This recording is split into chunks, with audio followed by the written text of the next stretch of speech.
talking about this, the question is, what is navigating the power structure? And to me, sometimes the first question comes is, do we understand the power structure? What is it? And then the next item is, if we know what it is and we want to navigate it, what are the effective tools or strategies for empowerment so that we can just work in that system? And I have to say that Alice is an expert in negotiation and some of these power studies that she's been doing. So I think this is going to be a very interesting discussion that we're going to have. So what we believe is that we cannot really offer a secret recipe into what you need to do to get the power, to be able to navigate that. We know that it's difficult for women to make it to what is the perceived success or real success. But what we hope that we can do today is that we can offer some thoughts on the importance of personnel and system factors. And this is something that has been resonating today all day in the discussions that we have. Sometimes it's not so easy to identify, but we could see that it's in there. And then this is something, that Alice has a lot of experience of that. And then we can share some stories and cases and examples. But most important of all, what we would like to really focus is into foster a dialogue and have interaction with you. We really want you to come with questions. We want to talk to you. This is the end of the day. We have gone through all sorts of excellent exchange and presentation through the day. So this is really the time to let's talk. And I think, Alice, you wanna take the next. Okay. Oh, that looks fine. And we do have some prepared slides, but I'm happy to move away from that. And I thought what we'd do first is maybe just take 5 minutes and just generate a list of things that are on your mind that you'd like to talk about. And maybe we'll work in some of the things that we have, maybe work in some other stories, maybe you'll have a great example that will fill that up. So if you're willing, I think it'll make it a little more interesting rather than us telling you what we think you should know. We can kind of tailor a little bit more and we can generate that list of questions. So what are some things after today or that you would think we should talk about with the power structure? What are some of the questions? Yeah.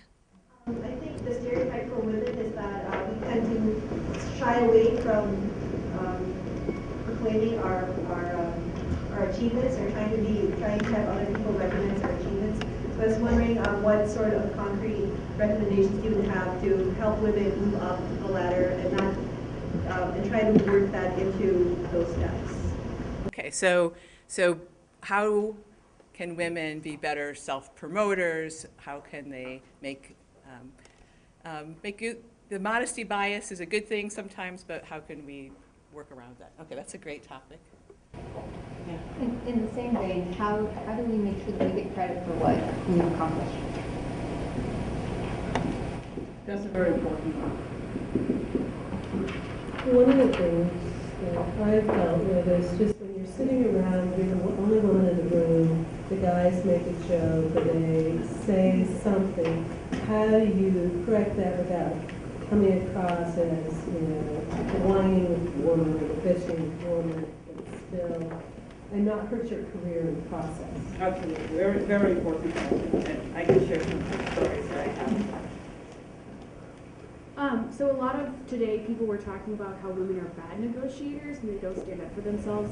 And I guess I often have the opposite problem, that I do stand up for myself and then I get labeled as something really negative. So how do you find the balance between being too weak and being too strong? I've got lots of research on negotiation. Unfortunately, we don't have the computer capability to project, but this is something that we actually prepared to discuss. And I could talk a lot about negotiation, and you'll have to stop me. So. Yeah. I'm curious how you deal with maybe women above you that may have conformed to either the stereotype or realization that, well, I just have to do it this way and this is the way I'm going to do it. But you're trying to either work with them or try to change that, but they're so into that I've had to deal with that for my whole life, so I'm just going to deal with it. That's interesting. The only thing that I would ask is why have to be a woman? Because you have a woman and men exactly in that position. So why could you say, how do you deal with a woman who says that? Because, men. Because it's almost discouraging my attempts to break through.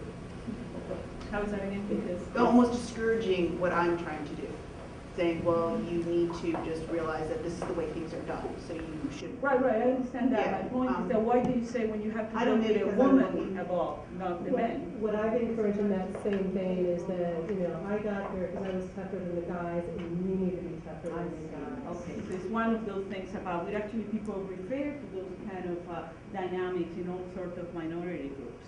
That some people make it, and then it seems like, well, I make it, and but whatever. So I think that's actually something that, I don't know if, I have read about it, not that I know much about it, but I know that it's not an isolated thing. But I wanted to understand, as you put the, I wanted to dig in a little bit more into what you specifically had it associated with women. Have you have an experience like that? Okay, we'll get back to that with the testing. This is a little bit different, but how do you find out the opportunities available that might be not exactly your skill set, but things that can help you grow or potentially advance? How do you find out what those opportunities are? Networking, mentoring, that's where it goes. That's what it goes. You just gotta get and be effective, but that's where we go. Here. Everybody's been talking about how, you have to negotiate for the proper salary, but how do you do that when you don't know what everybody else is making? I mean, yeah, you can look at something, that, certain professionals US-wide are making this average amount, but how do you know what's going on? You should know, and if you do your homework, you'll find out.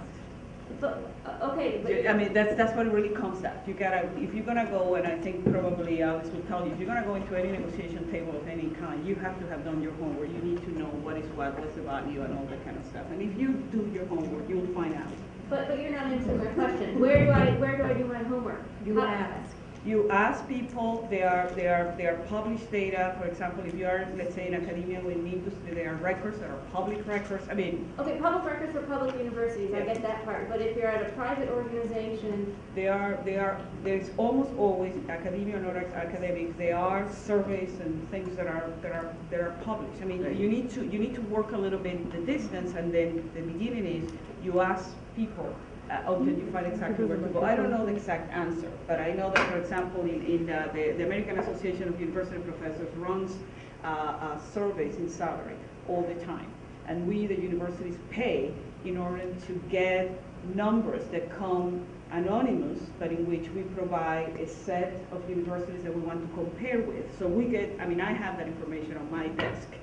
And there are ways to get access to that. Okay, so maybe a couple more topics, and then there's people I think have a lot of information they want to add in about where to get that. Yeah, yeah. So professional groups, we'll come back to that. Sorry, question here. So you mentioned earlier that one of the best things you do is network and find a mentor. Right. But what happens, like, I'm new to Chicago. I got my first job recently, and I work at a company of all men. How do I find, outside of coming to things like this, how do I find a mentor? Well, mentors can be men too, but nonetheless. But we'll get back to that specific. I think the quick answer to that, this is exactly what we women have to work on, to make sure that when someone goes to a new place or a new community, there is a place that they can go. Okay. I have one related question. Like, I'm in graduate school and I'm thinking, I'm not sure I want to go down the academic path. How do you, all of that's around me is professors who can tell me how to become a professor. How do I find people who can tell me what other things I can even do, and where do I start? That's a very good question. I mean, we have answers. It's just that we'll have to go in order because, yes. Yes, I'd like, my question perhaps goes a little more into going away from academia into other fields. I work at the National Lab. One of the things I'm interested in, and there's good experience in how to promote vertical communications across an institution, whether it's academia or national lab or industry or whatever, so that really there is an opportunity, and assuming that people are working with good faith, right? What is the opportunity and what are the mechanisms that could help us foster that vertical and horizontal communication that can bring these issues out? That's a system question. Okay. I mean, that's Okay, maybe one or two more. How do you learn the management skills that you're going to need if you're going to be focusing? And how do you learn what you need to learn? Okay. Are you asking in industry, in academia? Well, for the moment, academics. Yeah. I mean, sometimes, just very quickly, in industry, sometimes they have programs to train in management as part of the continuing education and advancement of the employees in academia, this is a horrible story. You hire somebody to be a professor who has never been taught how to teach, who has never been taught how to do the job, and just all what you need is to have a PhD and having her do well. So I don't think we need this. They won't really. Okay, no. It's a topic that has not been raised during the whole day, and maybe there isn't a straight answer to it. But I'm a group leader at the national lab, and I see a lot of unfair competition. So, I mean, as a scientist, it's okay when, you know, the best wins, but you know how it goes, and we are surrounded by, you know, people who, for their own prestige or interest, are going to step over a lot of ethics. And I don't know if there are any strategies other than hanging there, or I don't know. Thanks. That's a system question too. All right. Okay, I think We we have stop here. enough to start. Why don't you pick a topic you want to talk about first, and whatever. Well, I think we should really try to go through all of them, even if we don't go into a great depth, because I think they're all important questions and different enough that I think we should you know. What I just looking at this list in general, I see few things that the answer is really is a system problem, including things like the vertical communication, some of the mentoring. How do you assure? How do you know that if you're a graduate student, how do you know about certain things? It has to be that it's implemented in the system. It's almost it have to be mandatory that, you know, the school or the organization makes it something that is going to happen, because if you leave those things to luck or just the accident, it may happen, it may not happen. Even mentoring. I mean, you can do a lot to find a good mentor on your own, but sometimes you need to have it as a policy of the organization that there is going to be mentoring, and there is going to be an effort to identify the right mentors for all the people who may be in a track that it will need some mentoring, and try to build it that way. Sometimes you will find the right people, sometimes you won't, but I think it has to be some kind of an organized effort to do it, because otherwise it's almost like find a mentor. Everybody tells you it's about mentorship. Where do you find a mentor? Where do you go to get an ideas? I mean, when I was in my previous university, I was department chair in the department. One of the things we did with the graduate students is I formed a graduate student council that was a way for me as a department chair to have communication from the graduate students directly, to empower them, to give me recommendations on their own education. And one of the things that they did is they put together an orientation program for every graduate student that will come in town. So they will have all the information about the things that you do, you don't do, how they can help them with and link those individuals with people that we knew in the community that could serve as mentors. So I think it is some of that. We have to make it happen. We have to get organized. But again, somebody mentioned earlier today, you cannot do this in your spare time after you do your regular job. So it has to be the institution that set it up as this is what the organization is going to do. And then you need leadership that is sensitive to that and says, we're going to do it. And it's part of what we're going to pay for, and we're going to build on that. And I don't know if this makes sense to you or not, but you know, I have been dealing with things, and a lot of people have good intentions, and what happens is people get busy or get sidetracked, and sometimes you have to make it that it's part of the responsibility. It has to be mandatory. That at least there is an effort set up into trying to get some of these structures within the organizations. Otherwise, it will not happen, or will not happen at the rate that we want to happen. And I don't know if this answered your questions, but some of that. You really want to add? Thanks. When I was asked in an earlier session to come up with, you know, what's the one thing you recommend, it's very hard. But I said, well, I didn't say you should be competent. That sort of goes as the basis. But women have a couple other hurdles beyond that. So one thing I said was build social capital. That is, get to know people and get to know you with the mentoring and get to know those kind of resources. And then the second thing I said was looking at agentic, that is more masculine stereotype behavior and your communal behavior. And for women, we see stereotypes of women leaders that are very cold and distant, but that doesn't seem to work for most women. We might think that's the leadership style that the industry is asking for, but for women, there tends to be backlash when they exhibit that style. So the good news is for a lot of women is you should show warmth and friendliness, nurturing. You also do need to have the agentic, getting things done, focus on how to do it, and the style of how to do it. But the personal factors alone, and those are two things that you can do as a person to pay attention to your style and to pay attention to building networks, is sort of dwarfed by the system factors. So if you don't know how the system works or what's going on, women tend to be disadvantaged. For example, there is a study at Harvard. They asked their graduating MBAs, which means all graduate students, for their salary negotiation, if they negotiated and what they got. And in fields where there's very clear salary information, there was no difference between men and women, okay?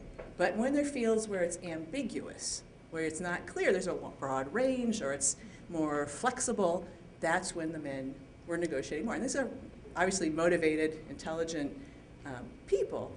And the fact that that ambiguity made a difference between men and women. So that's a system factor. And systems can be changed, but you need to know how they work.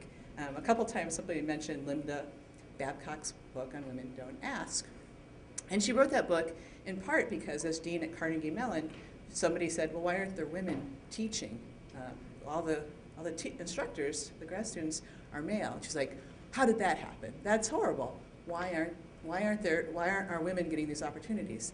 And by looking into it is the men asked. The men said, hey, I want to teach a class, what's available? The women didn't. And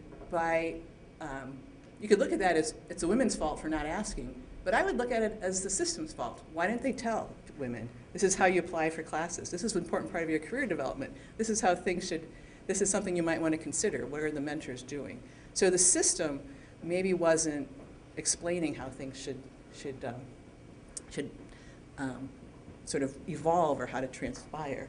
And when you think about some of the topics that we're looking at, there's a lot of these second generation gender issues, things that look kind of fair for men and women, but systematically are excluding or making fewer opportunities for women. And the extent that there is the norm, the stereotypes of that women should be nurturing, that women are expected to be nurturing, and more caretakers and more friendly.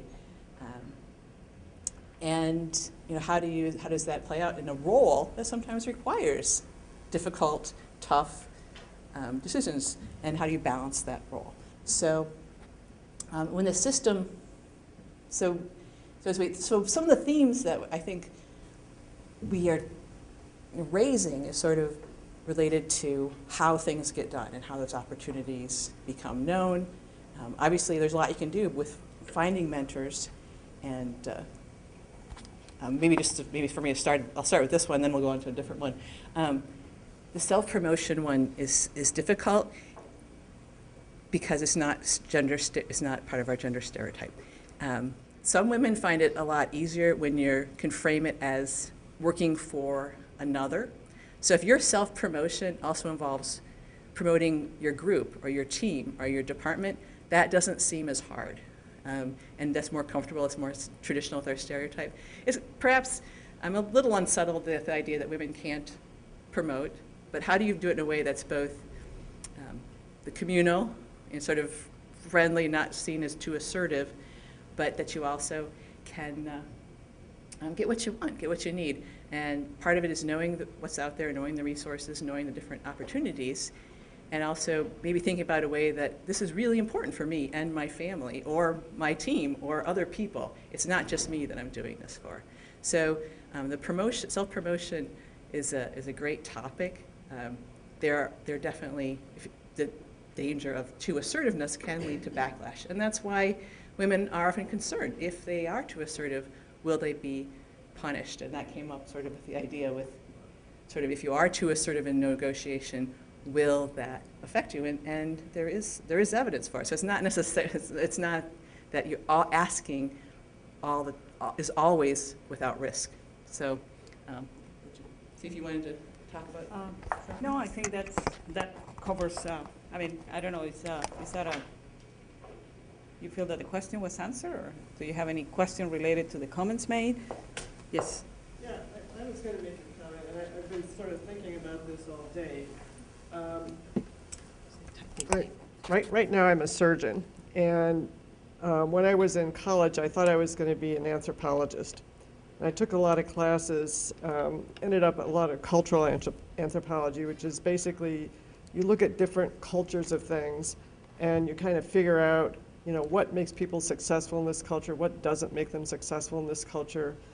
And I never thought I would use that stuff again, but going through college, being a scientist, doing research, being a professor and a surgeon, all things that were not necessarily common for women at the time, I just used my anthropology training. I said every different institution that I was at, this is a different culture.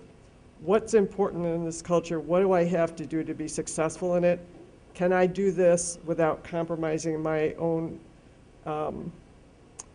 goals and my own sense of who I am? And then if I felt I could do it, I did it. So for example, I was not going to learn to smoke like all the rest of the surgeons did at the time, and I was not going to go play golf either, but I did go to the professional lounge after rounds on Friday, and if everybody else had a martini, I had a Coke or something. I mean, there were things that I'm fine to do and things that I would not do, but I just looked at it sort of as a game. You know, like, what do I need to do to win this game? What I can comment on that is I think this is very, very valuable what you share with us, because as you were speaking, I was just thinking that it is really what we all seem to do all the time. I mean, I also do a lot of thinking in that daily into, I'm not going to change my values, I'm not going to change what I believe in, but it is a system that sometimes is very difficult in order to get the good things that you need to do. And you need to have all those extra skills into how you're going to do it without compromising, and then the changes, because you deal with different structures and different groups. So I think what you have described is great, and you have been doing it for so many years. So this is perhaps, you know, a great opportunity to share that. And it will be wonderful if this kind of knowledge, we could, as women, have it available somehow. And I just don't know how, but, you know, as we speak, this is what perhaps the opportunities to get together and talk about it and share examples. And I think what you just said, I mean, to me resonated as, I probably didn't notice this, but as you've been talking, I say, you know, I've been doing that all the time. I have been moving in an environment of men since I was an undergraduate student. My undergraduate degree is in mechanical engineering, and that was in the late 70s, early 80s, where there were no men in mechanical engineering, and I was often the only woman in the classroom, and it didn't bother me.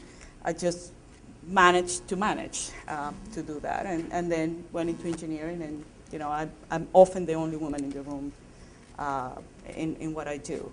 And I'm very sensitive and perceptive about what is surrounding me, and I think, you know, it's a little bit of that. I mean, I am what I am, but I think I need to understand where they are so that I can try to make a difference by being there and being able to do what I need to do.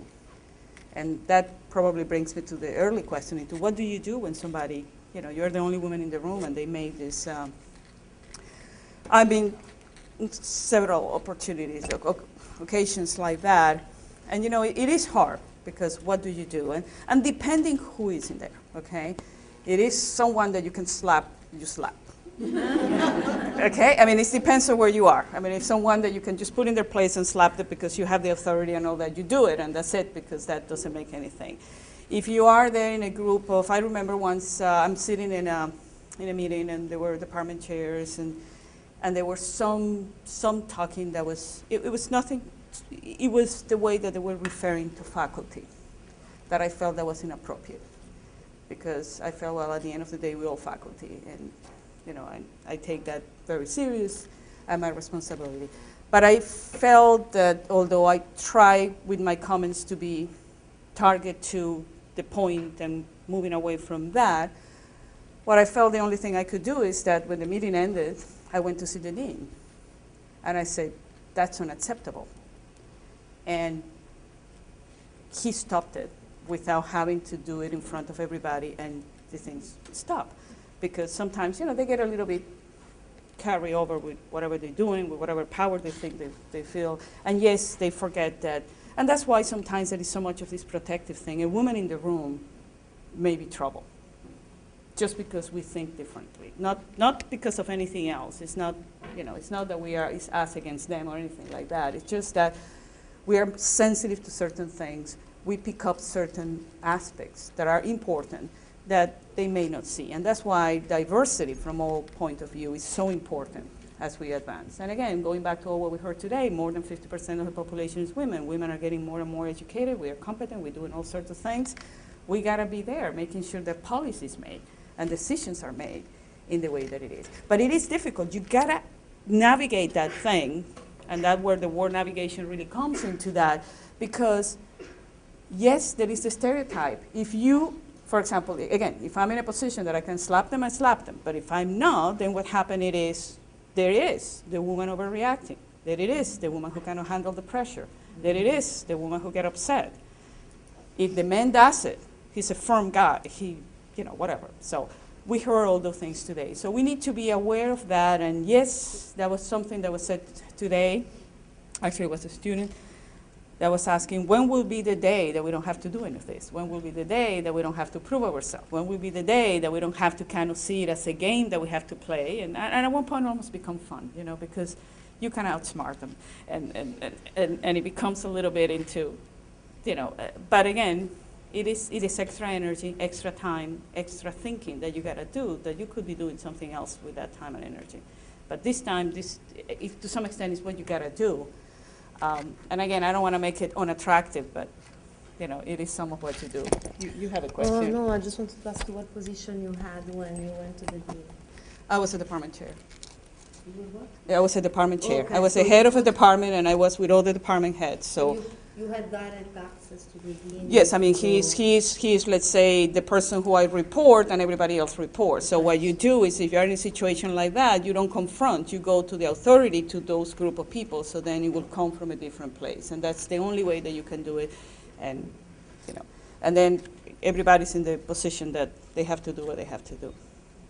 And, you know, maybe they were not happy, but.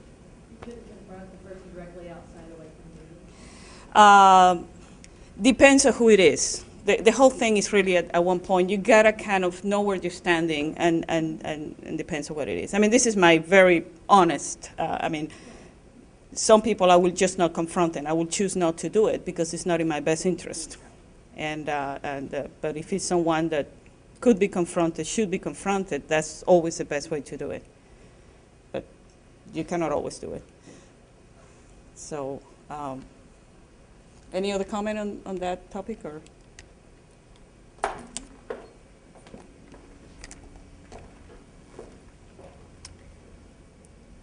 Where? So it kind of covered some conversation about how to correct. That was kind of covering that. Yeah, I actually, from what we're saying, I jumped into that one because I remember the question. How do you do it? And some men, they play with that. They try to get you upset. They try to do it, and it's intended. And that is where you need to kind of take the high road. Is don't go into the temptation of telling them that they deserve to be told, because it gets you in situations that is not the best for you. And as you were talking, I was thinking about a study you've all probably heard about from the world of symphony orchestras, where they started hiring, doing blind auditions rather than, so you didn't know the gender of the musician. And the fact that they ended up, by not knowing who was playing behind the curtain, if it was a male or female, it ended up increasing women's employment by 250%. But another part of that study was that it took a while before that group became cohesive with more women in it. It took about 50% of almost to get there for the orchestra to work together, because there are issues of motivation and satisfaction and getting together with new team members and how that all worked. So the issue of that Professor DePaul was talking about in terms of tokenism and being the only woman in the room, it's sometimes a difficult position. And we've probably been in, so the kind of comments you make speak from experience of that there's sometimes a little bit of adjustment. And and the fact that every woman is different and every man is different, and it's, be careful not to generalize, but the fact that that token status sometimes has its side effects that we maybe wouldn't be expecting. And I think in the majority of the cases, my experience has been that men are not doing this because they have they just, sometimes they don't know. It's the lack of sensitivity of certain things that we all agree that they should know, but they don't. So it is a question of, you are in a constant education, in a constant mode of educating them, and it takes, but sometimes pay off, particularly when you need to, and when you know that this is going to be the group of people that you're going to work for a certain period of time. So it takes sometimes a little bit into, trying to educate, make sure that you show that your level of competency is what it is. And then before you know, it is different. It is different. So I have had experience in which I thought that this would be a tough group, and all of a sudden, a very supportive, just they needed a little time to perhaps understand that, the room is not going to have the same composition that it always had before, and that kind of thing. So, but again, it is work. I just don't know how a man feels when he walks into a room and have to work with groups or committees that are mainly women. I just don't know. I'm just, I just don't know if those situations exist or if there's any studies on that. Yeah. I just don't know. There's so many interesting questions that you raised. I was just looking at the list, and one that I think is so important was the one about how do we find out about opportunities for development? How do we learn what we need to know, and those kinds of things? And in the field of IO psychology, I have a number of students and other colleagues that work in the field of what's sometimes called talent management, which can be involved with succession planning or helping pick who will be in line for career promotions. And one of the interesting things I've learned from that field is it's very easy to get more experience doing the same thing and to keep getting repeat performances doing what you are good at. But what makes you valuable and makes you successful and helps you bridge some of those vertical silos is getting the experience of doing things you're not good at, being put in a situation that you need to grow and to challenge. And so the question, and I think we said we're not going to have any simple recipes or simple answers, but I think that's something to keep in mind as you plan your careers, that how long do I need to be doing this before I'm looking for trying something that you may not be as comfortable with, or trying situations that help you grow in a different way. So I think professional forums like this, conversations with others, talking to people of jobs that looks interesting to you or directions you want to go, obviously is a first step. But if you're trying, it's so easy once you get into a network and people say, oh, she's good at that, we'll just have her do more of it. And it's very easy to fall into that sort of pattern, and how to have others that are willing to speak for you, or willing to recognize your talent or your abilities, and to sort of help them know. I think a couple of themes came out today where people are saying, I didn't know my subordinates were interested in this position. I didn't know that they had wanted to follow different paths. And so I think that's not self-promotion, just to let people know what you want to do. I just want to, we also have ask. Yeah. It's a good point to ask. Yeah. Find a committee, find something else that'll help you, and let you chair. I think people talk about networking. The networking is important. The question is really, how do you network? It's really what it is. Everybody knows that if you have a network, everything will be good. How do you get to that? And then, you saw today with Dr. Schwartz was talking about some things, that being a good mentor means that you take your mentees and you introduce them to people and you do that. But that is once you have a mentor. So I think something that is important for all of us to think is that you don't need an extensive network to begin with. You can begin networking with the people around you, and put a little extra effort. The women around you, the women you know in your community, in your school, or in your corporation, that you may just and you need to structure, like Tuesday afternoon, every couple of weeks, let's have lunch or tea, and then you get together and you just talk. And before you know, you're going to be exchanging information, and you may be talking about someone that you know that knows someone, and before you know, you actually building a network on your own terms that will only be set only to grow more and more. The problem with that is that you need to find the time and allocate the time to do it. And this is what we all struggle with all the time. But you have to do it because men are doing it all the time. They do it all the time, and they do it very effectively. You know, and you know, women, we really just don't do it in the way we should. So we're missing that opportunity. So, and I think, to me, what I see, again, we are not giving recipes, but what I have seen is it's better to start one little step at a time. Network with your next door neighbor in your office. And maybe that way you start growing that. And then, of course, when you go to conference or to corporate meetings or any sort that you attend, I mean, try to really get out of that cocoon. Don't talk to the people you know. Try to introduce yourself to someone else, and maybe you will find someone interesting, someone that you will follow. But I think that effort, it's like everything else, takes effort. And I have never networked very, very well, just out of being, you know, I'm one of those people who always believe you should just work hard, do good work, do your thing. And, you know, and I have made, there are many, many things that if we'll have to do again, I will do it differently. And, you know, sometimes I look back and I'm surprised into how far people can get with network and no talent. No, I mean, it's amazing. And then, you know, and I keep reminding myself, I gotta go on network more because, you know, I mean, I know that I have more talent than those people, and, you know, and I, you know, but it is tough. But I think it is work, and you gotta find the time. And although you may think that it's BS, you gotta do it. You gotta do it. It's the way. I wanted to make a comment about the fact that, I mean, I appreciate all the personal stories of people I did mine this way or I did mine that way, but I think that networking of any type, whether it has to do with women or with your particular professional group or whatever, is also, there are structural barriers and structural things that also can help you. One of the things I noticed is that at the university where I was at, they used to have a doctor's cafeteria. So only doctors could go in there, and you sat around and ate lunch, and most people multitask. So not only did they eat lunch, but they also talked to their colleagues and got information about consults, about cases, about a report that was going to go on, some research that somebody else was doing, etc.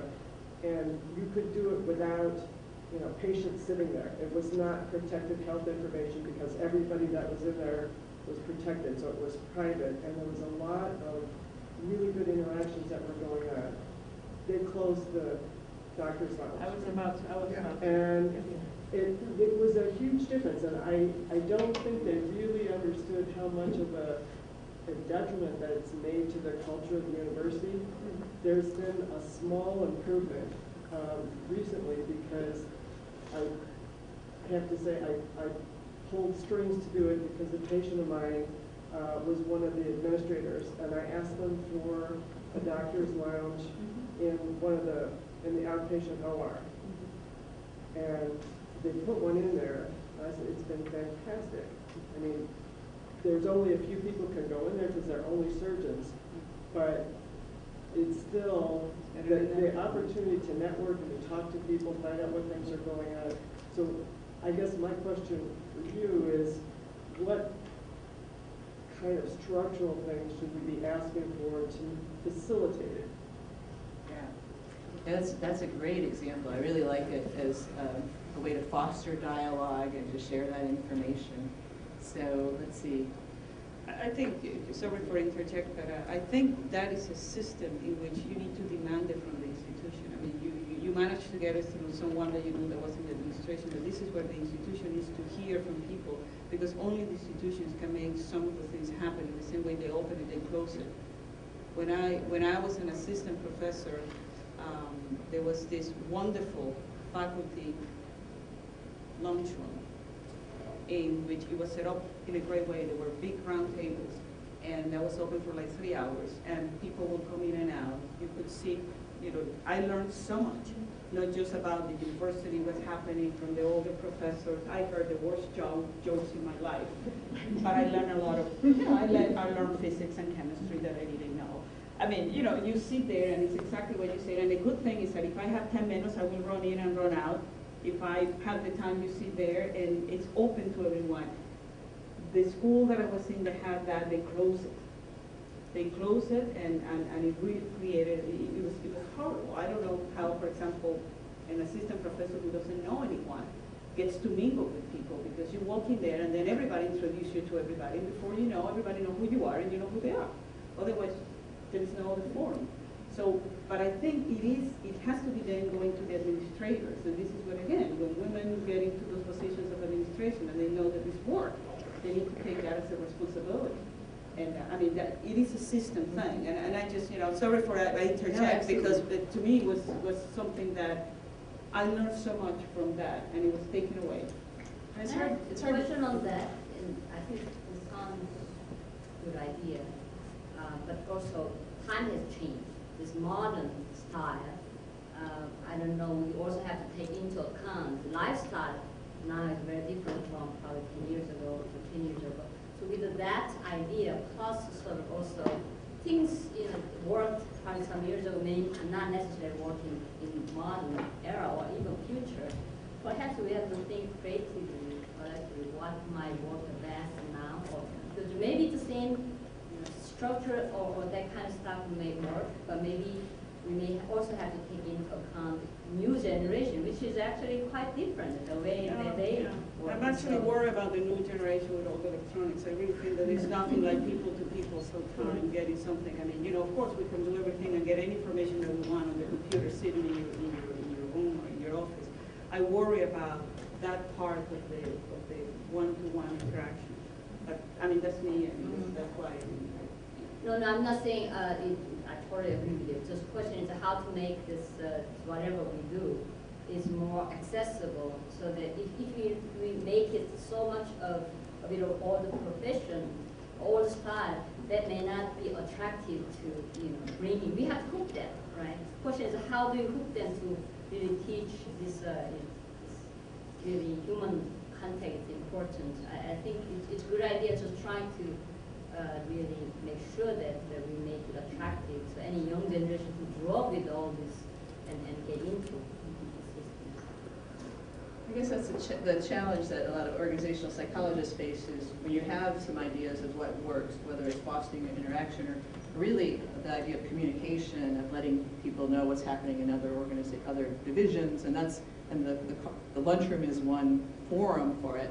That doesn't happen over those email newsletters. It doesn't happen over text messages. And so if you find the forums that work, it's very hard to demonstrate the bottom line impact. How are you going to convince and how you say that? And so while there is data, and you can use that to make some influential decisions, it is part of the challenge to look at. So what I'm trying to look at now is sort of what are those clusters of supportive behaviors in terms of having the role models, having people be able to bring up issues and foster those, that community, having a culture where there's rules and people can understand where the flexibility is, sort of seeming to make a difference in sort of how things get communicated. But it's, I think there's a couple of really good points. How do we know what is it that's working? How do we, once we figure out what it is working, how do we communicate that? And it really is part of the power structure and the system that is in place there. Other comments on that topic? I was just going to say, I'd be hooked by a peer lounge. That sounds good to me. Because I feel like some of my interaction is I just was promoted, but I'm still interacting with people who aren't in the same position as me. And how do I break into with my peers? Because we're busy. We have so much to do. How can you justify, should I take this extra time, or do I see a payoff, or I know I have this thing coming up that really is doing, how do you carve out that time? In the same way that you carve out time for connecting with your network, connecting with things you should be doing, exercising and self-care and well-care, how do you keep those on the radar? And it's definitely part of the challenge. Okay, we are, I don't know, we're in the 4. Okay, we have 5 minutes. 5 minutes. I mean, I don't know how useful this has been. I mean, you know, we want to make sure that we have some questions. We probably deviated a little bit from what we were doing.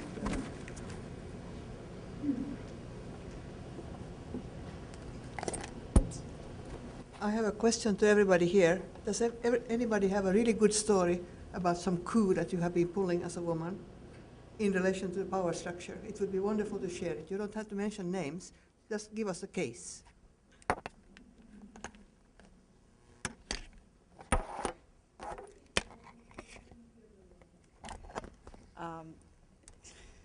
She's asking in the audience if anybody who have a story to share about cruelty. A coup. Okay.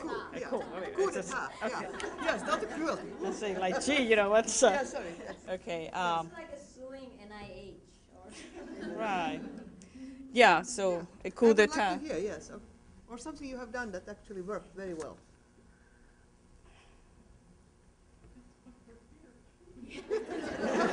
I don't know. I mean, give us some ideas, Ulrika. No, I'm asking for case studies. I'm a sociologist. Okay. I just a little phrase that I use a lot, especially to kind of keep like inappropriate comments under control. I'll just say keep it PG. It's just a very simple phrase. Keep it PG. Oh, PG. Yeah, if you can't say it in front of the kids, don't say it here. And part of it is because I work with people who have neurological injuries, that things will come out that just really shouldn't be said.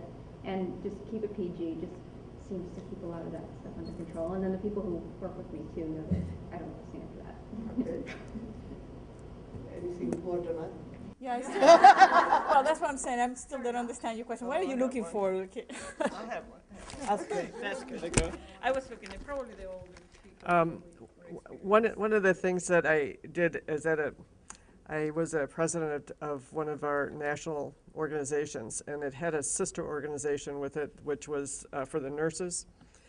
And there are a number of the male professors, teachers, who would preface their lectures with somewhat raunchy jokes. And there were a couple people who were listed on the program for the nurses program that were in the habit of doing these kinds of jokes. They hadn't done it yet, but they were in the habit of doing these kinds of jokes. And interestingly enough, the person who was president of the Nurses Association that year was actually a man. And he came up to me and he said, you know, we had some jokes yesterday from so-and-so, not these two guys, that were just inappropriate, and there are a lot of women who are really upset about it, and they want to change the program. They don't want to have these other two guys come on there because they're concerned about it. I said, okay, tell me who it is. So what I did was I went up and added myself as a moderator for that session, and as I was introducing the guy and putting on his microphone, I whispered in his ear, I said, if you tell any joke that's even slightly the tiniest bit off color, I'm sitting right next to you, I will cut off your microphone and escort you from the podium. He didn't, nothing ever since. Okay. Very I was good. looking for something in this. So. One thing that I was small thing, that you know, when you look at the thinker, we always put the broaden thinker, which is really male, and it's just obvious, right? It's all muscular male. So I decided to go internet, look for female thinker. So I spent actually many hours. So I found a female thinker, very has to be naked, right? Because you have to match with the male thinker. But sincere, but it was, you know, nice looking sort of sculpture, but it's naked. So I found the one, and I use often joke, partially. There's some of questions that we used to ask in particle physics. So it's kind of very original questions, but relatively simple. I put that question and I put male thinker there, say primitive thinker. So now 21st century, we have learned a lot, right? So our questions are developed. So that's kind of 21st century questions. I put female thinker there and evolved thinker. So I use that, I use that as a kind of joke, but I want to, you know, made my point, and it's, of course people are laughing, etc. But I decided to just constantly using that.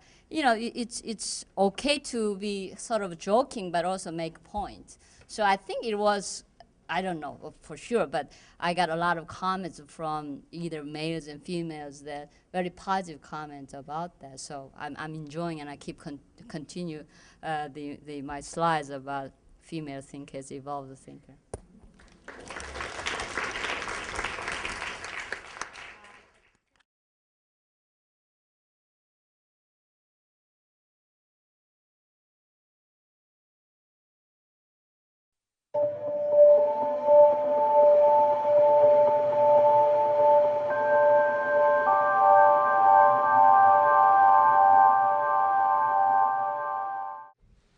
I'm Jerry Oberman, and I represent the American Association of University Women, AAUW, with the National Girls Collaborative Project. And I'm here today to take everything you've heard so far the next step. What are we actually doing about encouraging and promoting more women, more young girls into the STEM fields?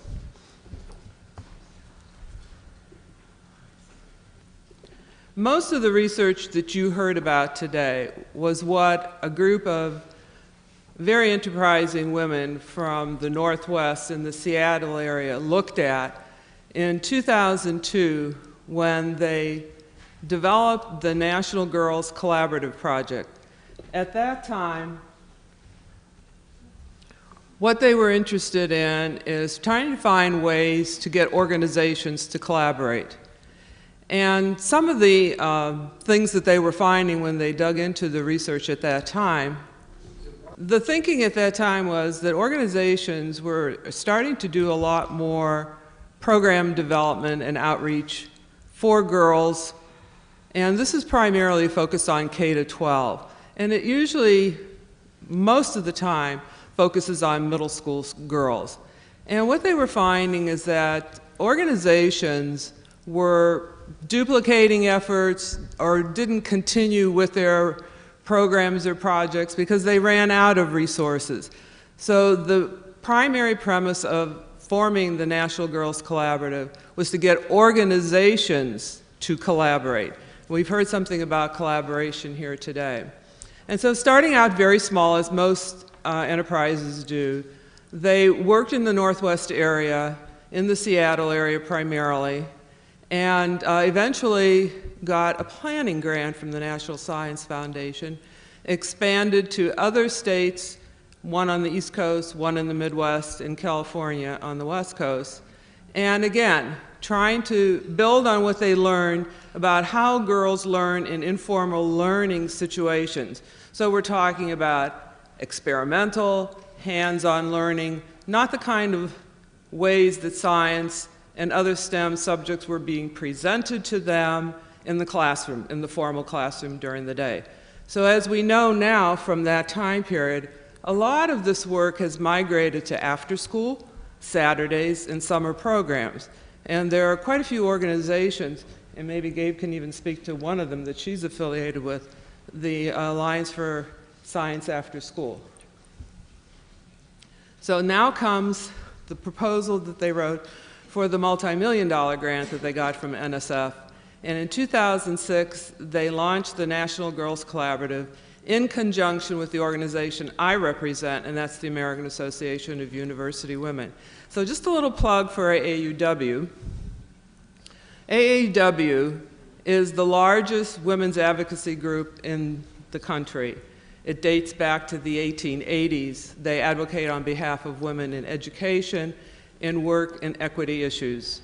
And we are privileged to have one of the past presidents in our audience. Ruth, would you let people see you? Now, earlier Gabe was asking for some audience hand raising, because I too like to know who's in my group. How many of you are members of AAUW? How many of you know whether your moms or your grandmoms are members or were members of AAUW? Or your aunts? Okay, we have a lot of work to do, Ruth. AAUW was chosen by the National Girls Project as a primary partner because AAUW has an extraordinary organizational structure throughout the country. Not only the national organization in Washington, D.C., but every state in the union has a state association, and there are many branch associations in probably every community that everyone lives in this room. So what we wanted to do then, or what the developers at that time wanted to do, was to build on the organizational structure. So I am a member of AAUW, and I've been practically a lifetime member since my undergraduate years, when I got my undergraduate degree. And what we are doing is we are helping to promote and support the National Girls Project in different regions, and I cover the Great Lakes region. So as of yesterday, I can say that a collaborative has been launched in Illinois, Indiana, Ohio, Michigan, Wisconsin, and Minnesota. So each of my states now have launched their collaboratives. And the collaborative has many features and many resources, and a lot of the research that went into establishing this project was really covered this morning. I sort of knew I might have a little bit of a presentation problem because I'm used to presenting to people who know nothing about this stuff. And a lot of what I'm going to flash through real quickly here, you've heard in one form or another already today. So we'll do this part quickly. We do know that girls and women in STEM demonstrate high school performance. They're doing well on standardized tests. They may even enter a STEM field with a college degree and the workplace. This is another way that we measure nationally the educational progress of our students in public education. We can see that girls are doing well. And this, of course, is data that's a little dated because it was used to establish some of the components of the project in its early years. A lot of this needs to be updated, but I am going to speak to that update of data in one of AAUW's new publications. I think we saw something like this already today. I think we were all drawing from the same data resources. So we know that combined, our girls are doing well, even in credits that have been earned, mean scores on SATs. We also know from national data that there are more girls that are taking SATs than boys, and that the group is more diverse, which is a good thing, I think. We saw a slide like this from another presenter today. We saw also this slide that shows how women are dispersed through many college majors. We know the numbers are low in the sciences and engineering. We know there's changes also in the distribution among different types of science occupations. And we've heard a lot about the earnings distribution as well. So knowing all that and everything you've heard this morning, one of the things we want to focus on, why are so few girls and women in STEM? Interest is low. A survey, and this again is dated and will be updated in some further comments. So if you can bear with me, I'm going to count on your speed reading skills. And most of what I am sharing with you in the PowerPoint is available online. A lot of these resources are all available online, which is why I did not haul tons of paper for you. We also heard something today, and I will speak again when I get to the book, about how men assess themselves in the science and math fields and how women assess themselves, girls and women. There is, that's a weird one, there is a perception that certain career fields, certain subject areas are typically male, stereotypically male. We've heard enough about that pipeline today. And maybe we can find a new metaphor, right, Gabe? Yeah. So what can we do? That's where the collaborative comes into play. Because imagine that you are someone in an audience that has not thought about this, is not aware of any of this. This might be extraordinary. We're probably jaded from not only our association with STEM work, but also from everything we've heard today. So we're telling people, think again, women can do lots of these things. So here steps in some of the history I gave you, where it was established in the Northwest, some of its models were where the models were tested, additional regions. I came into the project in 2007. And what are we trying to do?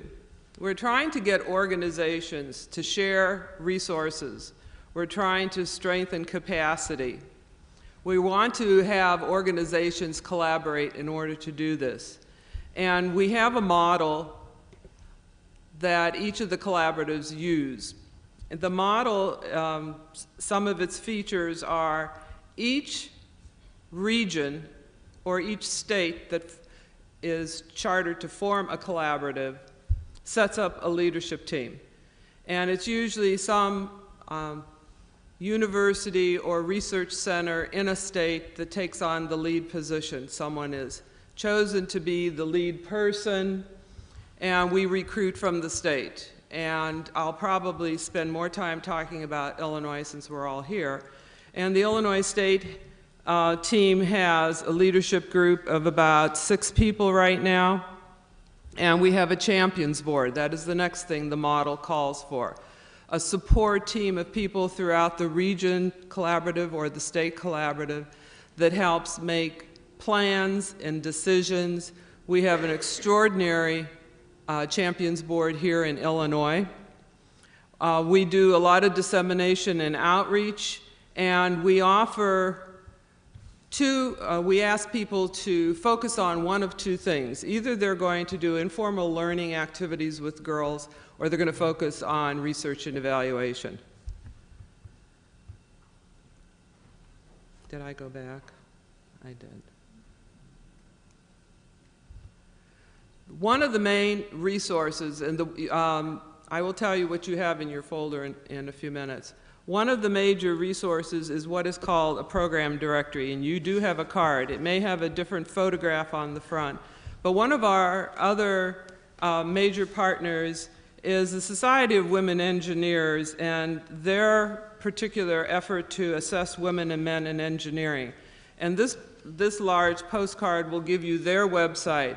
And those of you who run programs, are interested in running programs, or work within an organization that conducts programs for girls will want to take a look at that, because they have developed all kinds of pre-collegiate assessment instruments and surveys. So when it comes to the evaluation component of what you do, you really don't have to worry about spending a lot of time developing these. They have all been done. One of the other features of the model is the mini grants. Illinois launched in April of '09. Last week we had a spring forum at Illinois State University in Normal, and we announced the 2nd round of mini grants. And mini grants are intended to bring organizations together. So the program directory is very important. And what we want people to do, if you run a program, if you are part of a group that runs a program, if you know of programs in your area or in your institution, we ask you to go to the National Girls website and to register that program. And what you get to do is to indicate resources that you have, resources that you need. It is an extremely useful database, and it's a source for getting program ideas if you want to develop new programs, or if your program needs a little boost and you want to improve some of the activities that you're offering to girls. This is a database of all programs that have been registered within the country.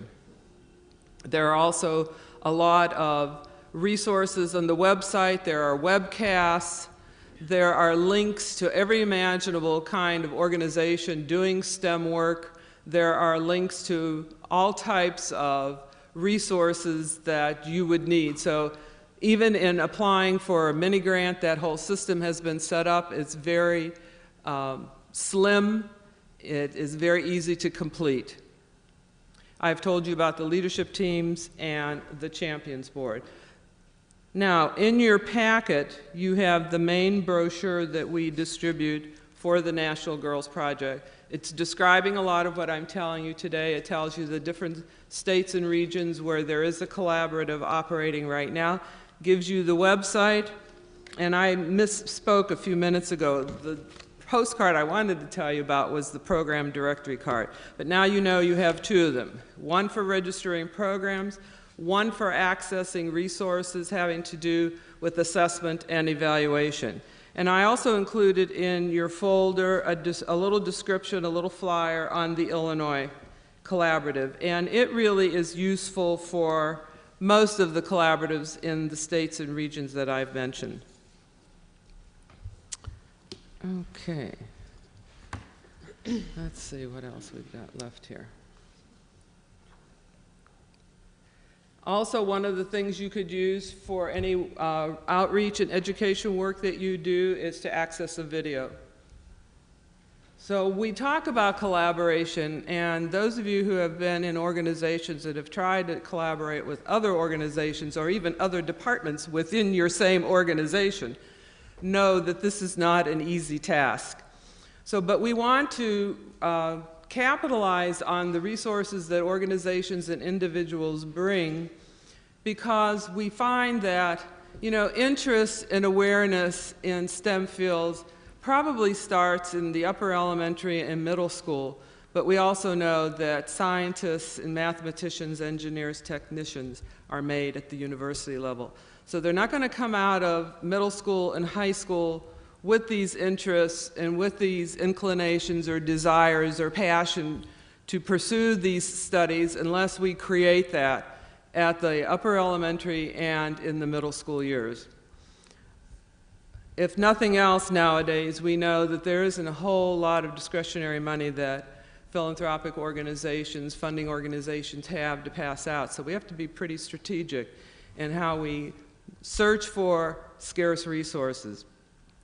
It is amazing, as I've been part of this project, and in different instances when we've made presentations, there will be people in the audience when we do our networking activities, and they'll say, "Oh, you're what part of what organization?"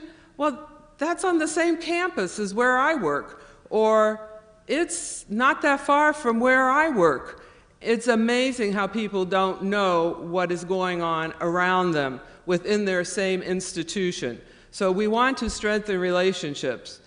We want to work, we do work with the Girl Scouts, we work with nonprofits, we work with the public schools. We're trying to get business and industry involved in our work as well. And in many instances, in the different collaboratives around the country, there have been, you know, extreme cooperation between public, private, business, and industry to support this program.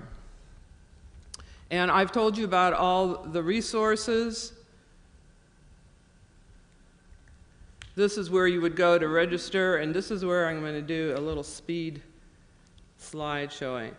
This tells you the years that the different states came into the project, and a picture of some of the past people. These are other women like me, part of AAUW, that are supporting their collaboratives in different regions of the country. And this is all in the postcard, in the brochure, and also on the website. How can you help? Find out about programs in your institution, in your community where you reside. Get them registered into the program directory. And I even had somebody today tell me that they're available to volunteer, and we do love volunteers. Networking, professional development, resources, funding for mini grants are the main benefits from this project. There's one, we'll pass on. If you can put that one up that we passed before here, and while they're doing that, where are we going? These are other reports. One's on that trifold that I have down in front of the stage, but the best one is the one I'm going to talk about next. So AAUW has a whole slew of interesting reports about women and girls in many different facets of their life.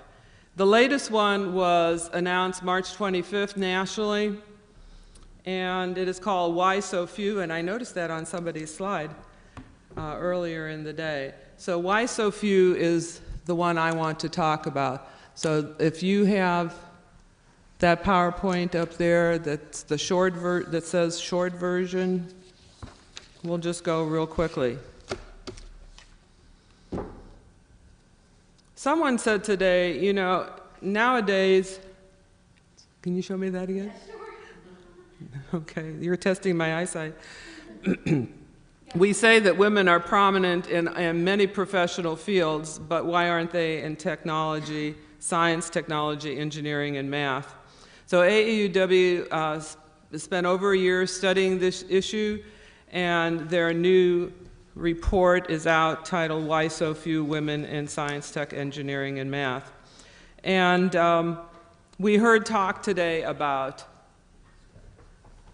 gender bias, stereotypes, the climate of science and engineering departments in colleges and universities that hold women back, progress in these areas. So this report includes this and updated statistics to what were on some of the previous slides. And what each of us can do to more fully get involved. That's paying tribute to the funders. Again, you'll find in this book. Hey, Jerry, we have about 20 minutes till the session is over. Okay. One of the reasons I asked for business cards is I have a stack of books here, and we're going to select them, and whose name we pick will give you a book. I also have journals from AAUW's latest journal that addresses this. So I will highly recommend that if you get a book to read it, you can access it online, you can download it, you can also order it from AAUW. And I also have application forms if you are interested in AAUW as a professional organization for you and your career. Let me know, and I'll be glad to pass those out.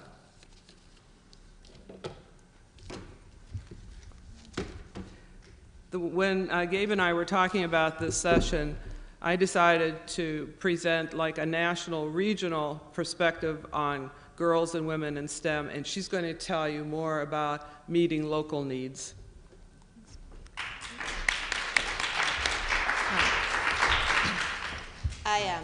Oh yeah, thanks. So, you know, the National Girls Collaborative Project, how many people had heard of that before today? If education and outreach and girls' involvement in science is something you're interested in, this is probably the most important thing that's happening nationally. Many of us were kind of like, when is it coming to the Midwest? And now it's here in the Midwest. So this is a really important resource. You have to understand, 10 years ago, there was not a field called science in out-of-school time. People were doing science, and people were at museums, and people were at zoos, and people did programs, but there wasn't really an agenda. That agenda is kind of taking shape now. And at the national level, when the National Girls Collaborative Project came on the scene, it became a really important organizing moment for those kinds of groups interested particularly in running girls programs and also connecting women scientists to really think more effectively about outreach. And we have some questions. Do you have questions for Jerry? Just questions. Go ahead, spit it out. Go, yeah. There's something that drives, thank you.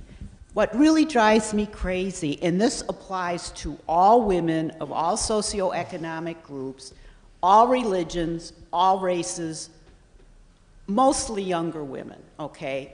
But all the way up there into the 40s, my idea of younger women, all the way up there into the 40s, is this overwhelming environment and preoccupation with glamour and fashion and shoes and makeup. Maybe you're not aware of it because you're not a mom yet. No, but let me finish. I'm a mom, I have a 5-year-old, and I also have new boots on today, and I'm... Fine, but let me finish what I have to say because Okay. I listened to everyone else all day and I was very polite. Yes, you were. Okay, all right.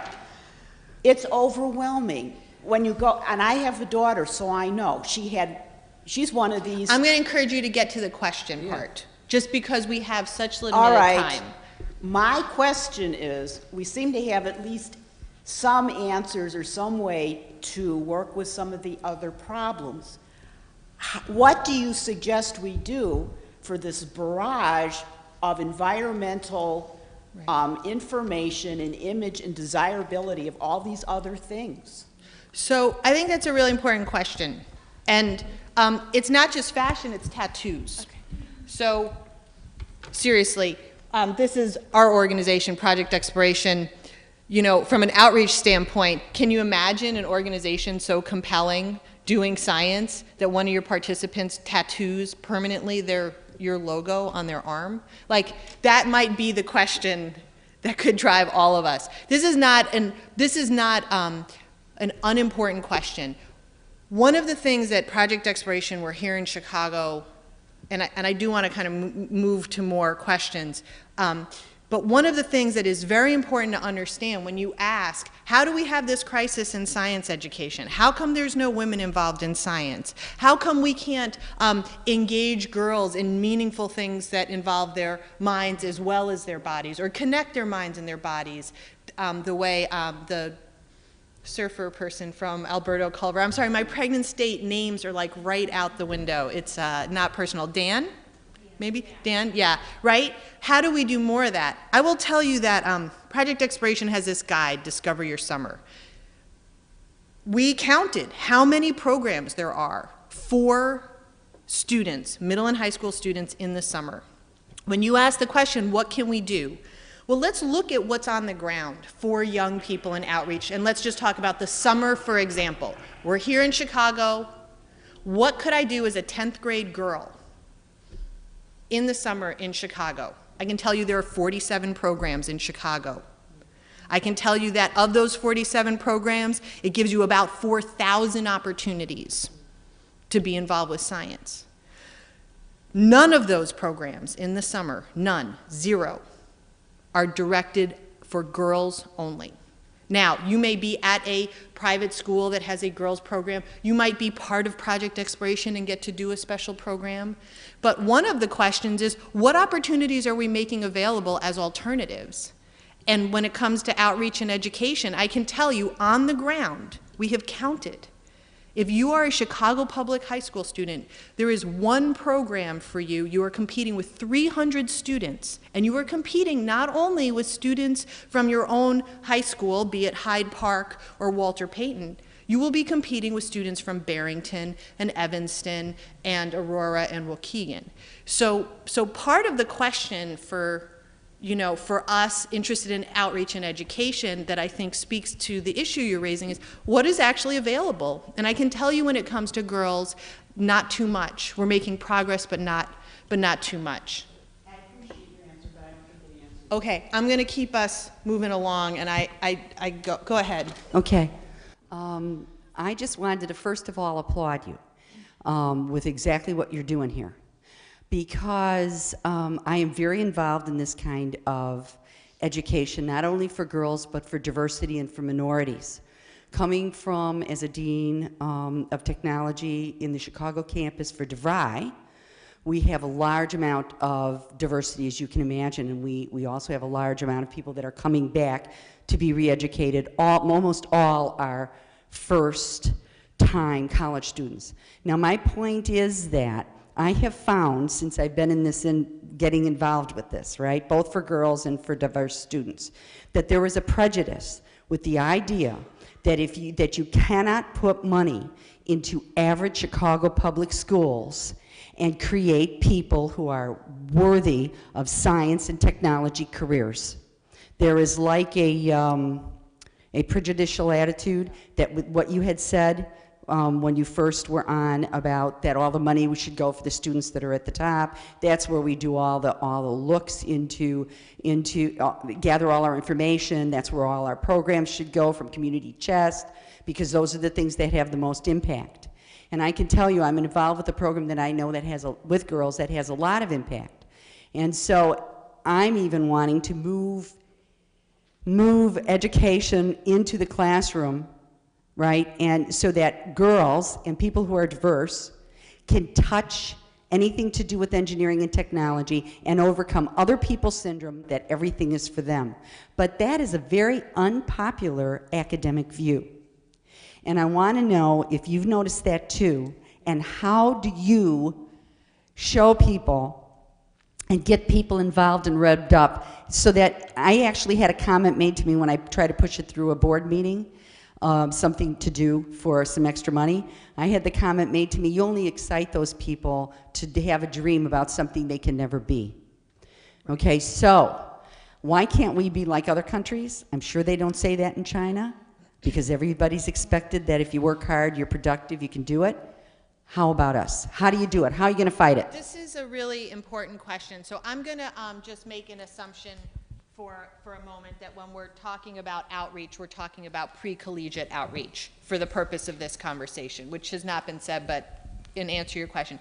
There is a real bias in science and technology and engineering to skew towards students who, even if they can't necessarily write well, that they have the computational skills, right? So that's a huge disconnect. I think one of the things we've done at Project Exploration, and I'm happy to talk about Project Exploration later, and there's a fact sheet, so I don't want to diminish that. But one of the things we really chosen to do is say, well, what does it take to actually recruit and retain students who are the least likely to get involved with science? And least likely is defined in part by they're C students, or they're struggling in school, or they're struggling with English as a second language.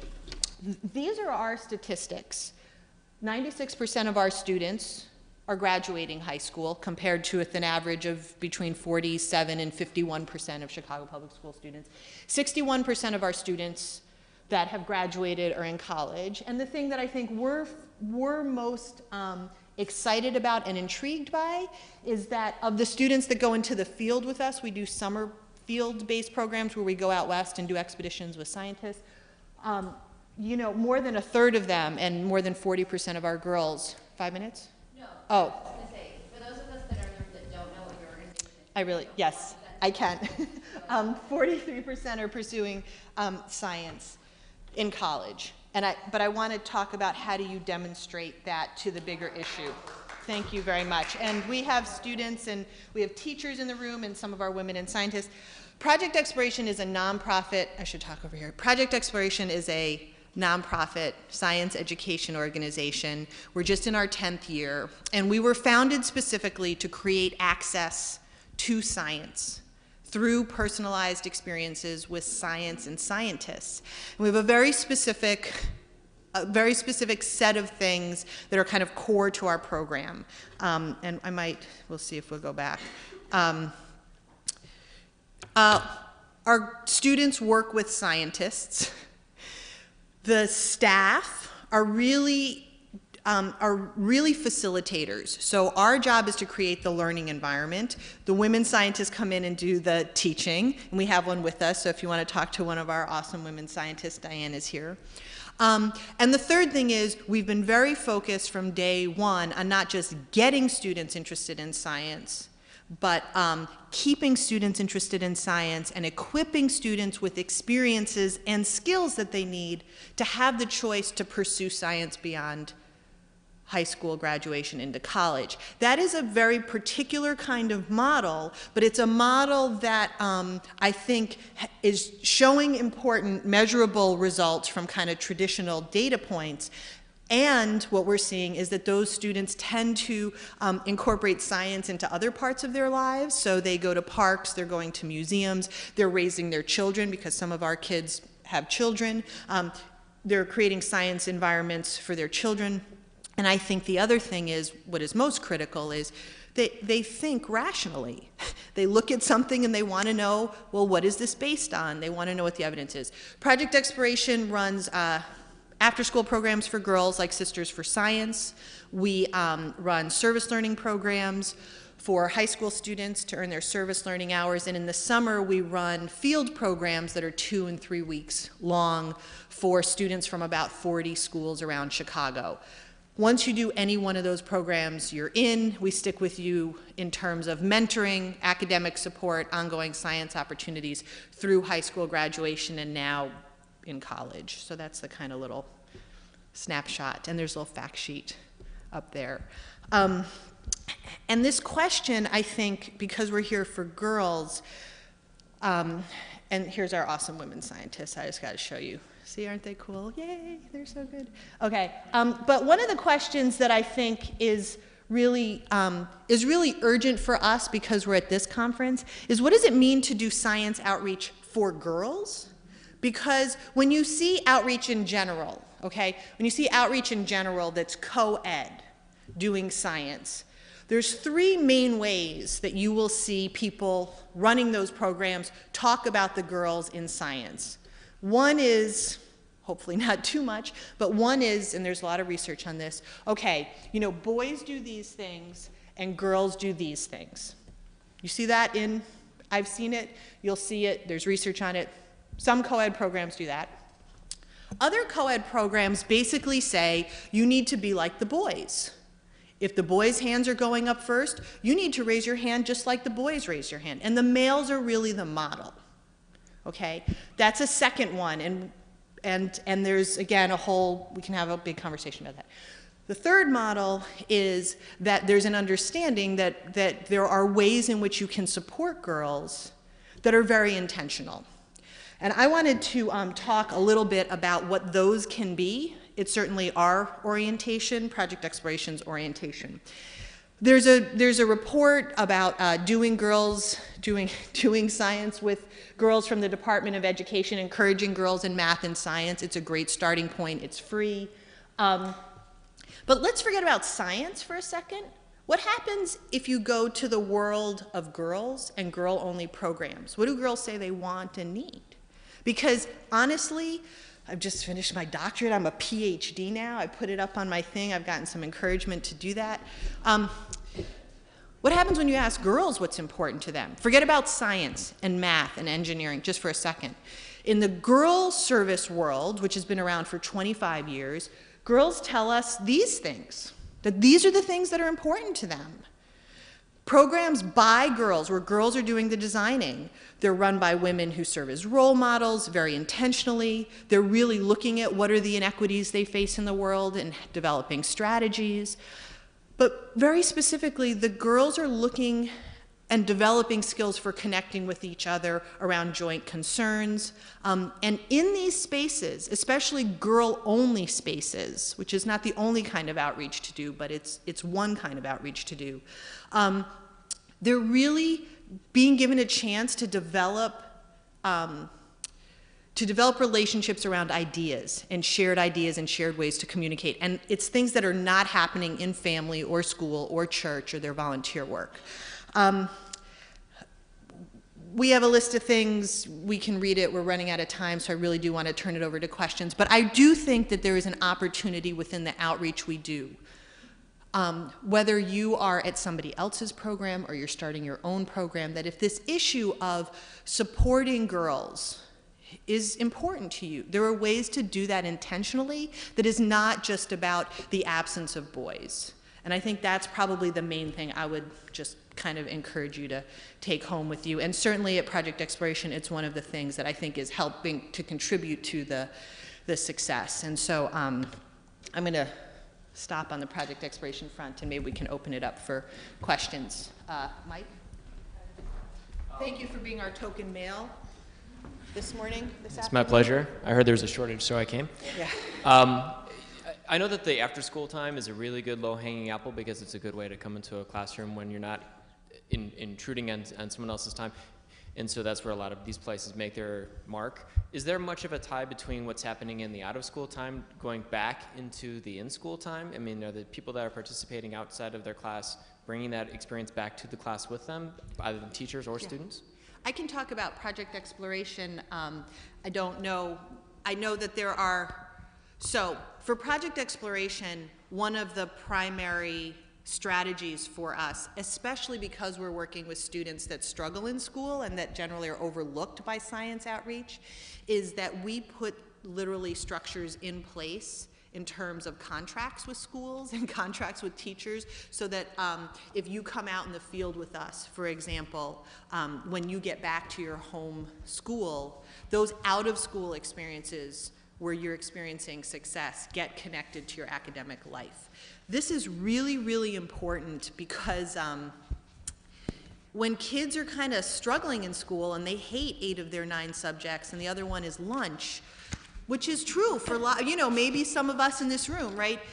Being seen as someone that has done something special, has climbed a mountain, got on a plane, found a new species, dissected a heart, whatever it is really critical. So I think it's an important strategy. It's not an easy strategy. It's a very labor-intensive strategy, but it's completely possible. And I think it's critical if you really think about what is the 21st century about, what is learning about, and the fact that kids only spend 9% of their waking lives in school. To your question, I would point to the AAUW research report, which I feel very disappointed about. I didn't get to address as much. One of the findings is that girls and others function under one of 2 ways of thinking about how you learn math and science. Those who feel that it's a fixed entity, that you are either born with it, or that it's something that you're just lucky enough to have as a characteristic of your personality, you will approach learning a much different way than if you approach it from a growth mindset, which means if I work hard, if I study hard, if I really work at this, whatever subject it is, I can learn it. And that really probably is one way in which either an after-school program, Saturday summer program can carry into the classroom, because if this is not being done in our classrooms, then we have to make up that deficit.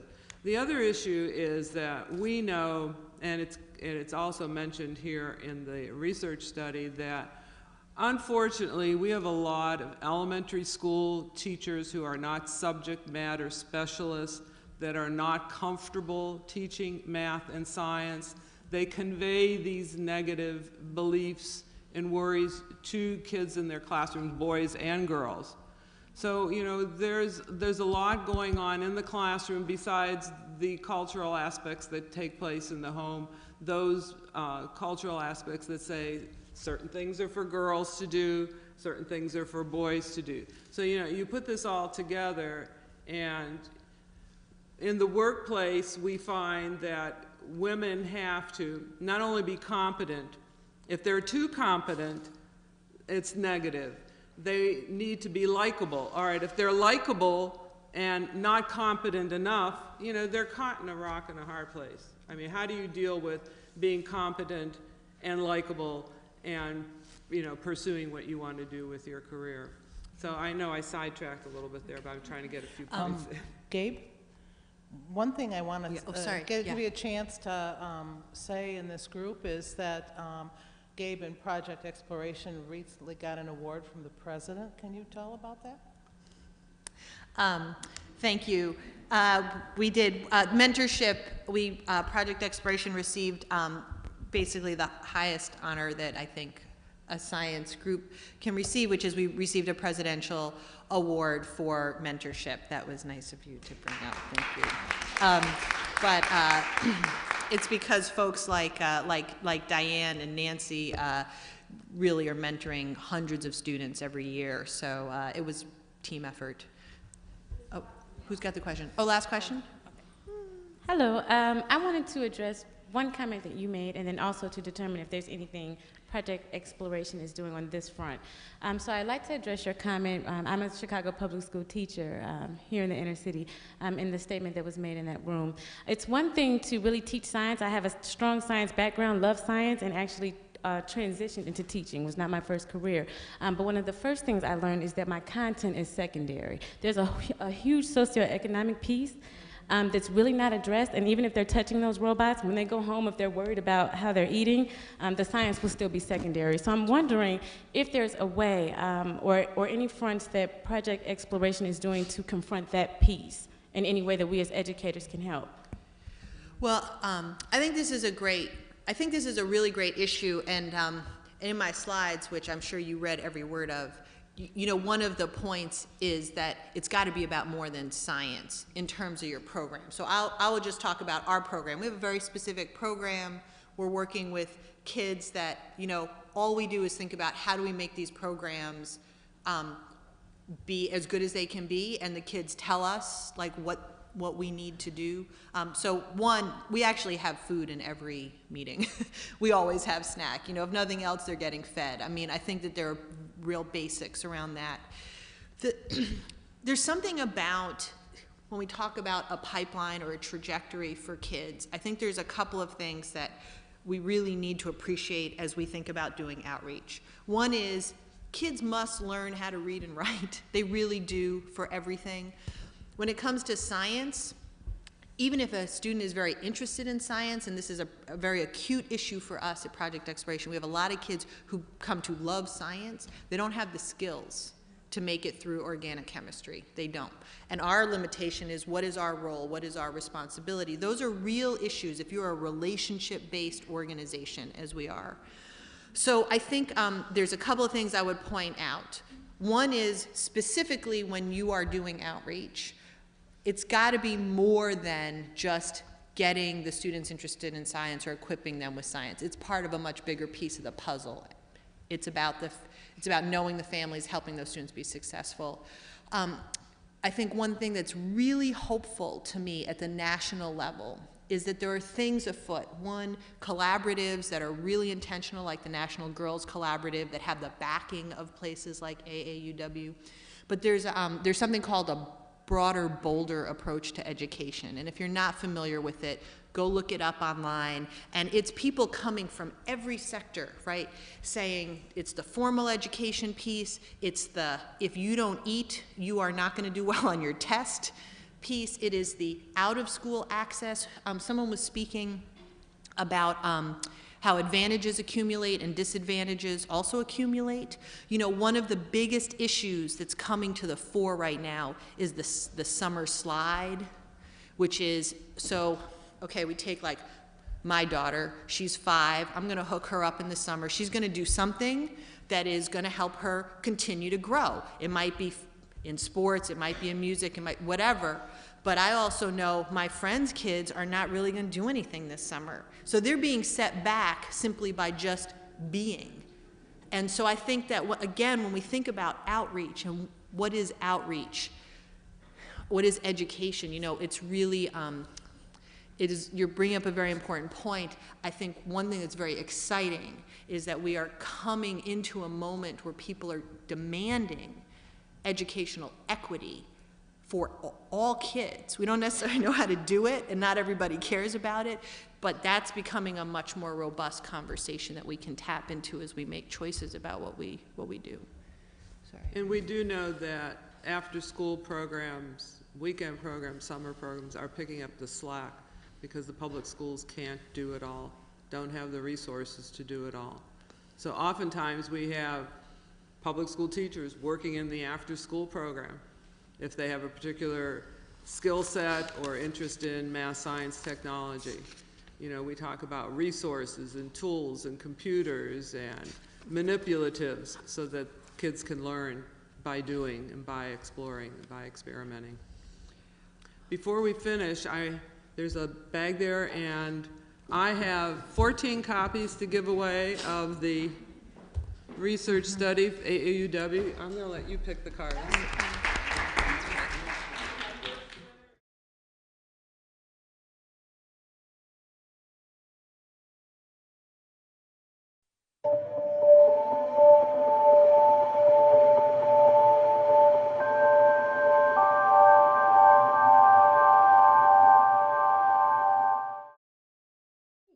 Thank you, Sarah. My name is Emily Rutkowski, and I'm actually an employee at Northwestern University. I'm here today. I'm filling in for Phyllis Bruss. She's the director of GC HERC, and today I'm going to talk to you a little bit more about GC HERC. What is that? Which stands for Greater Chicago Higher Education Recruitment Consortium. So I'm going to talk to you a little bit more about what this consortium can do for you, and a couple of upcoming mentoring opportunities. And like we stated earlier, these are pretty brief presentations. We really wanted to just really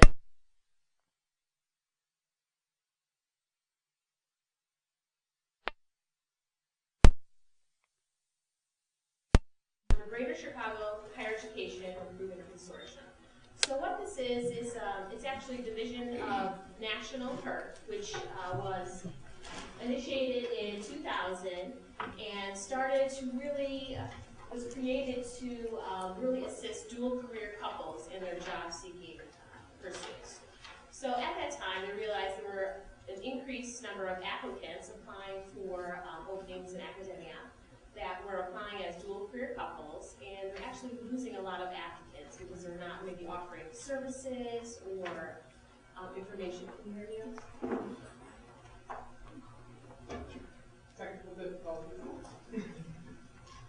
To assist job seekers who are applying as dual career couples. That's all right. Sorry about that. So the GC HERC, the Greater Chicago Chapter, started in 2007, and what it is not only a community but also website and job board for those seeking opportunities. So in addition to maybe careers and opportunities available in academia, we also have links to resources about relocating. We have links to other organizations and professional memberships and other networking opportunities at that location. So I'll show you a little bit of some of those slides at the very end here. I'll show you a little bit more about that website at the end, and you can stop me at any time to ask questions. Some other people have asked, are there other HERCs in the United States? And yes, we do have a variety of national HERCs, and I'll give you a couple of those names later. But there's a few in the Midwest. There's one in New York, Michigan, etc., really focusing on a combination of academic institutions and research institutes that have collaborated to really assist and discuss recruitment efforts for women in academia. So a couple of other benefits I just mentioned here, and I've kind of discussed them as well. Easy, accessible information is available all in one area at GC HERC. You can search and apply for positions here at this website, and also if you'd like to upload your resume and credentials, you have that option to do so here as well. So this is just a kind of brief overview of some of those benefits. So some of the GC HERC members are listed here. This is just a few. We have a combination of museums, academic institutions, research institutes, as you can see here as such, and basically what this means is those members come together quarterly to discuss, you know, some of the issues in recruiting within the academic world. Yes, did you have a question? Yes, Argonne is a part of this. Mm-hmm. I just have a couple listed here as examples. Right. Like I kind of stated earlier, there are 9 established HERCs, so there are additional ones located in some of these other regional areas. And today I'm just here representing GC HERC and to kind of give you just an better understanding of where these other recruitment consortiums exist. Some of the other women's professional organizations that are advertised and marketed at GC HERC are these as such here. We have a few that are also have some upcoming meetings that I can discuss with you in the near future. One of them is the upcoming mentoring conference. If you're interested, that is going to be next Friday, and the topic is making the most of mentoring. This is going to be hosted at Robert Morris University, which is formerly Robert Morris College, at the Chicago campus at 401 South State Street, and additional details can be found at inv.org. So just wanted to kind of mention this. I thought that was appropriate for this session here. So it's sponsored by the Illinois Network for Women in Higher Education. They have this session next Friday, April 23rd. Okay. I'm not sure if you're able to see this, but I think it's not too bad here. The website is gcherc.org, and this is kind of a couple sneak peeks at the main site.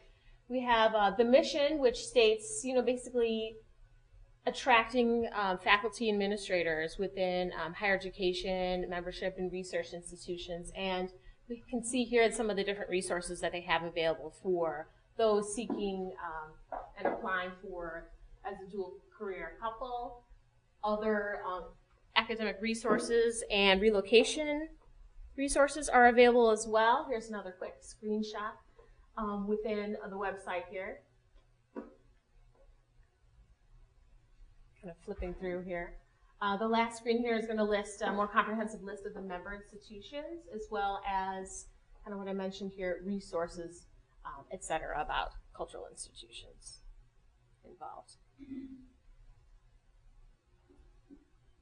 Within the resources link here at GC HERC, we have a couple of different professional resources, and they're broken down by different categories. We have a couple here on diversity that really discuss some upcoming associations and groups that you can become involved with and maybe begin networking there as a stepping stone to maybe finding a mentor that you're seeking within a specific field. So this is definitely free and accessible for all of you to use today. You can search this as both a job seeker and maybe someone who's seeking a mentor, or just to learn a little bit more about opportunities in other academic environments. Okay, that's really all I have for you right now. The director of GC HERC, I just wanted to share with you her information, Phyllis Bruss. She works at the University of Chicago and one of the founding members of this recruitment consortium. She does attend a lot of events and conferences, and really is passionate about marketing and assisting individuals in their career plans. So she is a contact. You can contact her as well as myself, and I gave my email address here. And I have a couple of articles that she gave me. One article and a couple of different postcards that really discuss some of the topics that we briefly mentioned about GC HERC. And there's an article there that was I have copies right there in front here that basically talks about informational interviewing, and also using that as maybe a stepping stone to beginning that relationship with someone that may be your mentor eventually. Thanks for hitting that. Okay. Does anybody have any questions right now? I'd really like to give some more time to Sarah to kind of talk about her program at UIC and really just open it up to the floor about maybe sharing tips about where to, find a mentor, or other questions that I heard in passing today. Okay. All right, thank you. Oh, yes. Mm-hmm. This is similar agencies that deal with the industry jobs. Is it similar to that? Yes. It is similar. All of the members are nonprofit research institutions. So it is I would say similar, but the audience and the members are nonprofit. You can find within the GC HERC website a combination of staff or executive level positions as well as academic opportunities. So. similar, but I guess they're probably newer. Most positions that all women are maybe here, right? It's a combination of both. Yes. Mm-hmm. And maybe I could scroll back a couple of slides.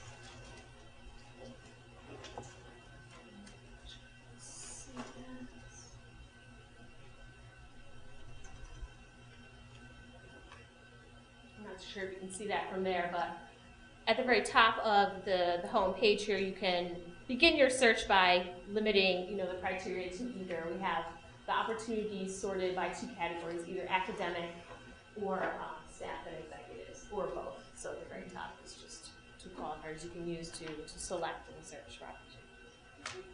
But these opportunities only relate to the members of the Correct. positions are only within those members that advertised for them. That is correct. That is correct.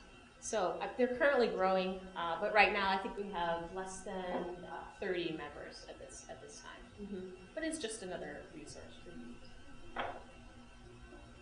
All right. Thank you very much. All right.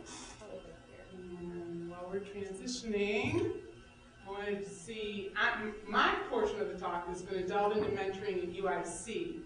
And I wanted to see, did people pick up brochures on their way in, or should I pass these around? You didn't, this is a brochure that is very specific to our institution. And I didn't put a lot of data in my slides because I know you are all buried in data in the earlier talks today. But if you want to have something to refer to, that brochure will give you the details on the number of women in our undergraduate, graduate, and faculty positions at UIC, looking at all of the STEM programs. And I'll tell you a little bit, thank you for setting me up, Emily, for my portion of the talk. We're going to focus on the WISE mentoring opportunities. Sure we're set up here. Across the whole pipeline. We've been talking a lot today about mentoring. So many speakers touched upon it, and I'm going to give you sort of a microcosm of what's happening at UIC. And I'm hoping that we, in the discussion portion of this, you can share with me what's happening in mentoring in your own institutions, and maybe we can do a little best practices and learn from each other. So let's keep this interactive, and feel free to stop me along the way. I just have about 10 or 15 minutes of presentation, and then we're going to open it up for discussion. So we really believe at UIC that you need to mentor every step of the way. So we have many mentoring programs that interact. The theory behind this is we use a cascading mentoring system, which, if you can imagine stairs, kind of like the stairs going up in the back here. We really believe that each level of your career, you can either be a mentee or a mentor. And we have set up programming from kindergarten through to faculty, and we've been joking at this conference that we maybe should start in utero and carry it through to retirement homes. Because certainly every phase of your life, you can either benefit from being a mentor or a mentee, and you hopefully will get some ideas, if you're not currently doing that, of places where you can either create it in your own institutions or find it elsewhere with some of the resources you're getting today. So I'm going to start with pointing out a couple people. Well, I'll do that actually later. I'll look at my colleagues. When we get to your section of the talk, I'll introduce some of the people that make these mentoring programs happen. But I'll start with the program that I've been managing and most of my time goes towards, which is this GEMSET program. And it started back in September of 2001, which, does anybody remember what happened in September of 2001? It was kind of a busy month in the, when the towers came down. And it was my first week of running this mentoring program, and I thought, oh, what have I gotten myself into? Because we launched this program with about 200 girls, and suddenly I'm getting all these questions about terrorism, and how do I know if there's a bomb in my school? And I wasn't quite sure how to handle these sorts of mentoring questions. They were things I wasn't prepared for, but I realized how much current events impact girls' decision-making and concerns. We had to find a pilot who could reply to the girls who were concerned about the safety of flying. And they talked about this pilot on the mentoring program talked about the safety tests they have to go into before they can get into an airplane, and how they have to pass the psychological exams to fly. And so I found myself mentoring in lots of areas where I wasn't expecting to do it through this e-mentoring program, because it was very broad-based. It targeted girls 13 to 18, so we're covering junior high and senior high. We had mentors from all different settings, similar to this conference. We wanted to blend academic mentors with corporate mentors, and we also had nonprofit groups, grassroots organizations participating, as well as governmental agencies. In fact, this photo here is of Secretary of Labor at the time was Elaine Chao, and that event really helped launch sort of the grassroots part of the program. She created a patch for the Girl Scouts, and we had a lot of Girl Scouts participating. And it was an interesting day for me, thinking about how people react differently to people in power. The girls didn't really understand the significance of having a Secretary of Labor at this event. They didn't know, cabinet member meets with the president once a month. They didn't really connect until they saw the people in the Secret Service with the little things in their ears, and it was really interesting to me. It took the men who were taking care of the Secretary of Labor for the girls to realize that this person was a person of power, and her support in the program was very significant, but it really took a little while for the girls to realize that. Part of the grant from the Department of Labor was to create a replication manual. And in this breakout event, I'm not going to spend a lot of time talking about the manual, but it's available free online. If in your own institution you would want to set up this program, you have the opportunity of joining ours, or if you wanted to set one up from scratch, this manual would help give you some of the ins and outs, and you can see retrospectively where we've come over the 8-9 years now that we've been doing it. We've had many evaluations, giving us many suggestions for how to improve it. It was an online system, so most of the interactions between mentors and mentees were virtual. Through the evaluation process, we learned that the girls wanted more field trips and more face-to-face activities. And I've actually got one of the girls, Alora over there, was one of our GEMSET students early on, and she's gone on some of our field trips and participated in the face-to-face events. So this was an opportunity to use the pictures instead of a lot of data. Does anybody know where any of these pictures are from? They're probably from some of your institutions. Do I have anybody here from Fermilab? No? Okay. The one in the upper right corner is the Lyon Letterman Center. It's the education center at Fermilab. We go to the national labs frequently. We were just at Argonne last week. Lower right corner is at the Science Museum. The girls are putting together a Lego kit. Again, hands-on, teamwork, all the stuff that makes science exciting. This one here, the girls are making slime at a Chicago public school. The two women in the middle are AWIS students, which is our Women in Science and Engineering undergraduate student program, and they're leading the workshop. Again, tapping into that cascading mentoring where we have the undergraduates working with the high school students. And in the upper left corner, that is a UIC gem known as the Botanical Garden. It's sort of a secret garden. For those of you who've been on campus, it's west side over by the College of Pharmacy, and it's sunken. You don't always know it's there, but it's a beautiful place for lunch. All the plants there are medicinal, and so we take the girls there and talk about the safety of botanicals, and we do some botanical observations. Become botanists for the day.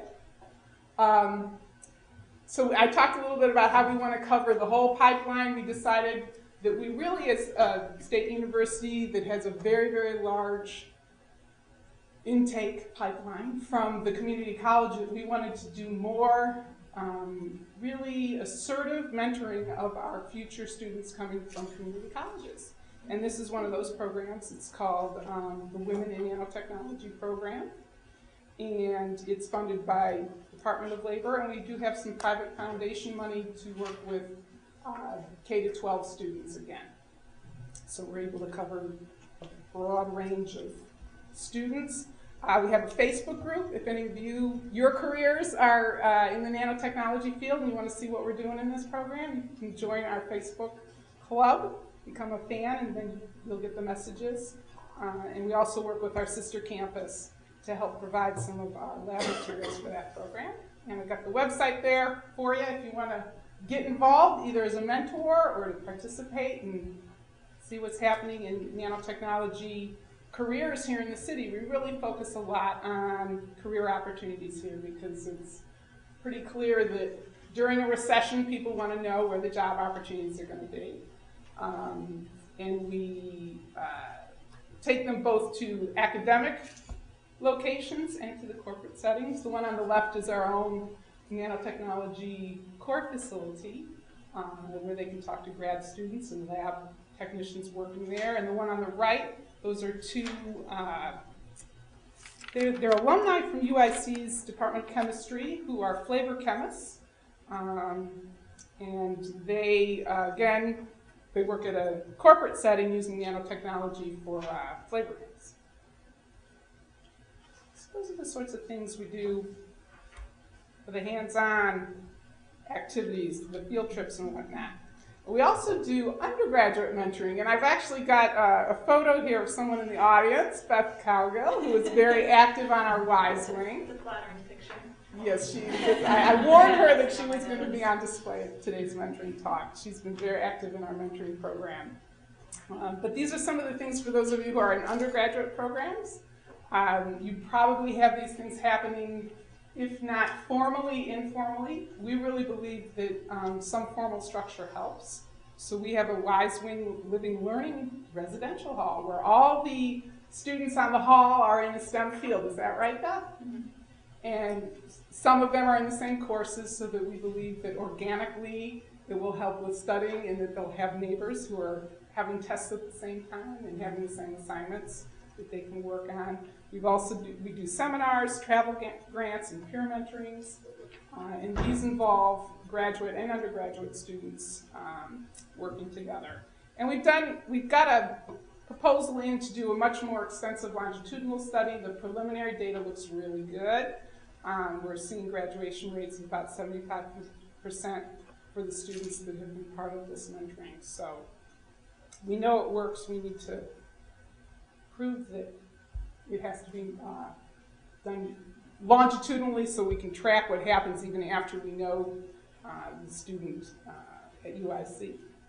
So the next portion of the talk, now we don't give up once they got the degree. We don't say, okay, you don't need mentoring anymore, you're on your own, fly solo. And I have two colleagues in the audience, Mo-Ying Tan and Lee Sievert, who are very, very active in our WISES program, which stands for Women in Science and Engineering System Transformation.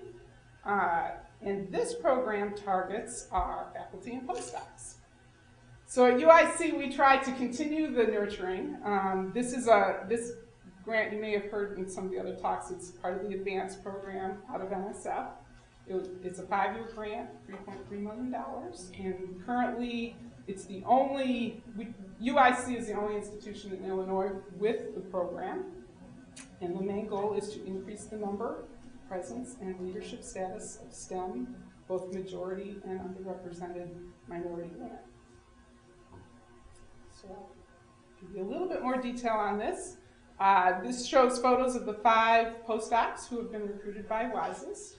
Each postdoc has what we call a mentoring team that includes the research advisor who's in their field, a department senior faculty member, and a department facilitator. And the 2-year postdoc institute can include things on work-life challenges, how to run a lab, how to obtain funding, how to create a competitive faculty job search package. And so it sort of sounds like what we were doing today, condensed into one seminar, tips on how to make those career transitions successful. And here are some of our outcomes. Just preliminary, we've been tracking those 5 postdocs carefully. 3 out of 5 have received tenure track faculty offers.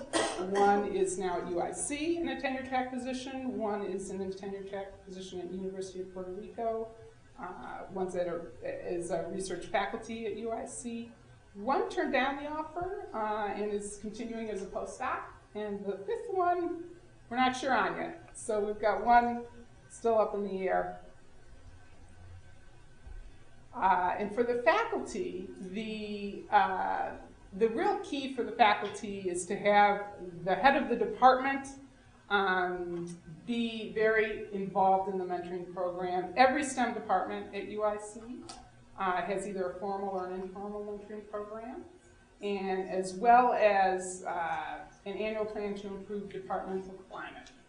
So that's a pretty big task. For any of you who are working someplace where the climate isn't ideal, you might think a little bit about what, if you were a department head, or if you had a one-on-one meeting with your department head, what would you say to that person to make the climate more welcoming to women?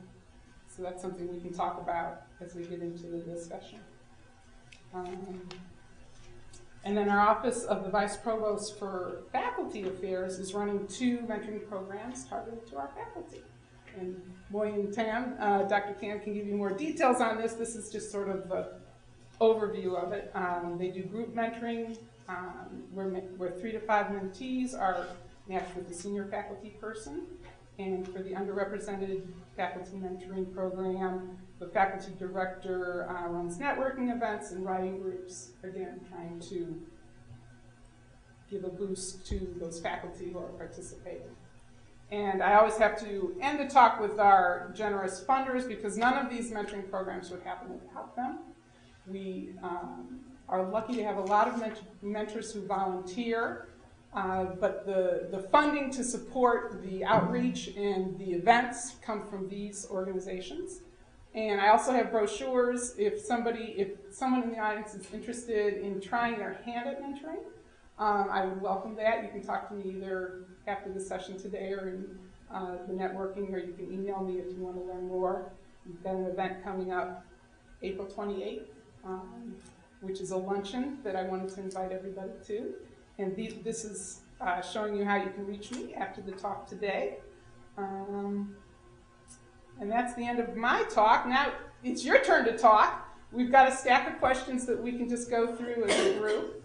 But I guess I would like to kind of start with a focus on mentoring and see if we answered the questions you came to this session with. And if not, let's try to answer them now. And I think we've got one in the back. I was just curious, having a Facebook page, do you think that helps with the program? Yes, Facebook was an experiment that it took about a year. I started it first with the Nanotechnology Club. And we tried communicating the old-fashioned way with email. And I laughed because email doesn't seem old-fashioned to me until my graduate student I was working with said, well, no one really reads email. And she was right. The Facebook group increased our participation. I would say it probably doubled it. Because people were getting the announcement through their Facebook page, and they were opening up the invitations, and suddenly participation rates were going up. So I don't use that program with the 13 to 18-year-olds because I don't want to get into, there's a whole bunch of safety issues with minors that I don't like to go there. There's a lot of etiquette training that we have to do. We actually do a safety workshop with our 13 to 18-year-olds about electronic communication etiquette. But we found Facebook's very effective. Along those lines, have you looked at using LinkedIn at all? I mean, I'm just thinking that I view Facebook as like the dirty secret website versus LinkedIn, which is all limited to professional connections. I haven't thought about using LinkedIn. I personally don't have a LinkedIn account. This is a good discussion opener. How many of you are using LinkedIn to try to make professional links? And every job hunting thing I've done recently has talked about LinkedIn. Yeah. This is why I bring it up. Yeah, I will consider that. I haven't thought about it for the students, because not too many of them have accounts. That makes sense, but I thought for like the people who are getting into, you know, graduate students and above. And for the mentors, perhaps, we could have a, do they have like fan clubs like they do on Facebook? Yeah, so you say very similar like concept. a LinkedIn club? Okay, that's good to know. So I'm going to sit down and keep asking questions. Yes? The postdoc mentoring program, how do you get the faculty to participate in a 2-year commitment? Sitting on those committees, I don't know how often they meet, but how do you get them to really, you know, take their time? Would Lyon or Linda like to address that? These are my two colleagues who are really running that program and know it inside and out. The Postdoc Institute, we have, for the WISEs, we have 5, as Sarah mentioned, we have 5 postdocs that is funded by WISEs, and so for those individuals that we specifically decide those weekly seminars, and but then we open up to other postdocs in the area, and also as well as the junior faculty. One reason they participate is that it's useful for them. It's a very labor-intensive program. We do things like reading the research proposal and get feedbacks to the research proposal. So the postdoc can come in with senior faculty member reading their postdoc proposal and give them feedback. And so it's something that's valuable for them. And for postdoc, we also organize sessions like mock interviews, so you can go here. And then you can also come in and talk about how to negotiate for your package of starting salary. And we have deans come in to do the training. And one joke that we have is that, as Sarah mentioned, one of the postdocs become a UIC assistant professor. So one of the used the skill that was taught by the dean to the same dean that's offering her her job, and she got a very good package. But those are the things that, I mean, things like life, work balance are things that people are interested in. But it's a challenge. We try to schedule those training sessions at the time that most of the postdocs are able to do, like between 4 to 5. Where they're less busy, so it's a challenge because they have their research agenda and busy with their lab and so on. I was more curious about the faculty perspective, how to get the faculty to come out. Ina, you want to say something? Yes, just to add on to what Dr. Tian was saying, what we actually did was, before the program started, we went out to the faculty and said, who would be interested in being part of a new project, a new effort to actually reach out to and develop and help advise underrepresented minority women. We had several faculty members who came forward and actually wrote to us and said, we would love to do this. This is something we've been wanting to do for many years, and now we have an organized approach to it. So we actually asked for volunteers, we got them. And they were in biological sciences, chemical engineering, who came forward. And secondly, the other question might be, how do we get the actual underrepresented minority women postdocs? And the answer to that question is we used the advice of the National Postdoc Association, who had done an analysis of how you actually reach out to women, where are they? And we used a lot of the listservs. And that's really where we got a lot of traction to find these individuals, and also within the advanced network, where individuals who had worked with others were saying, here, read this email. And we actually got one person from that method, that one person told another person. So that's basically what happened. And we've got brochures. Again, we couldn't cover everything. My slides were pretty rudimentary, but these brochures will cover more if you want to grab one. This is on the faculty and postdoc program. Yes? Actually, I have a follow-up question to that. So I'm a postdoc now at the University of Chicago. And I noticed this has always been kind of like a sticking point with me. A lot of these efforts, first of all, are always through biology or chemistry and stuff like that. I am, however, a physical scientist, meaning Department of Physics, Department of Astrophysics, so forth and so on. So it's always hard to get physicists to participate. So I really wish we could do that. But my first comment would be, can you please invite us it's funny, as a part of my postdoctoral contract that I signed with the University of Chicago, they're like, oh, you have a faculty member, somebody outside of your boss. I have never been assigned. I've been there now almost 2 years. I've never been assigned a faculty member. I have 2 more years left on my contract, but I mean, I'm kind of like stuck out in the wilderness. And things like grant writing workshops, which I absolutely love, something we requested from our department. Never received. We're having one actually. I'm the So head of the please Postdoc Association of the University of Chicago, so we're starting a 3-day grant workshop. I heard that was their works, but I wasn't sure. You know. It is oriented to the biological sciences because of BSD Postdoc Association, but you're welcome to come and just get the basics of what people look for in grants and things. I'll give you my card after the But if you could also work on physical sciences as part of your equipment, that would be fantastic. Because it's already hard enough on us as is, and then I would love for, somebody in biology to mentor me, but they can't necessarily read over my research proposal. So, Right. Dr. Tam, would any of our events be open to other universities? Yeah, what we wanted to do is that postdoc mentoring is really a very important factor. And you might be interested to know that NSF now require that if you get a grant supporting a postdoc, you need to have a postdoc mentoring program with it. So yeah, this is required. So at UIC we are thinking about that we have a postdoc institute organized at the university level, so that when our faculty have a postdoc, and then they in their proposal they can refer to the postdoc institute. Then you have some economy of scale, so it's not a one-on-one mentoring, but rather that we have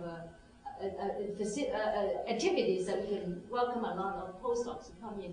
On the faculty mentoring, it's very important. In addition to this training, you need to have a mentor that match up with the faculty. One of the most recent study in the National Science, an NRC study saying that for women scientists, the percentage of women who have a mentor, the percentage of those women who are mentored getting a grant versus those who does not have a mentor working with grant, the difference is startling.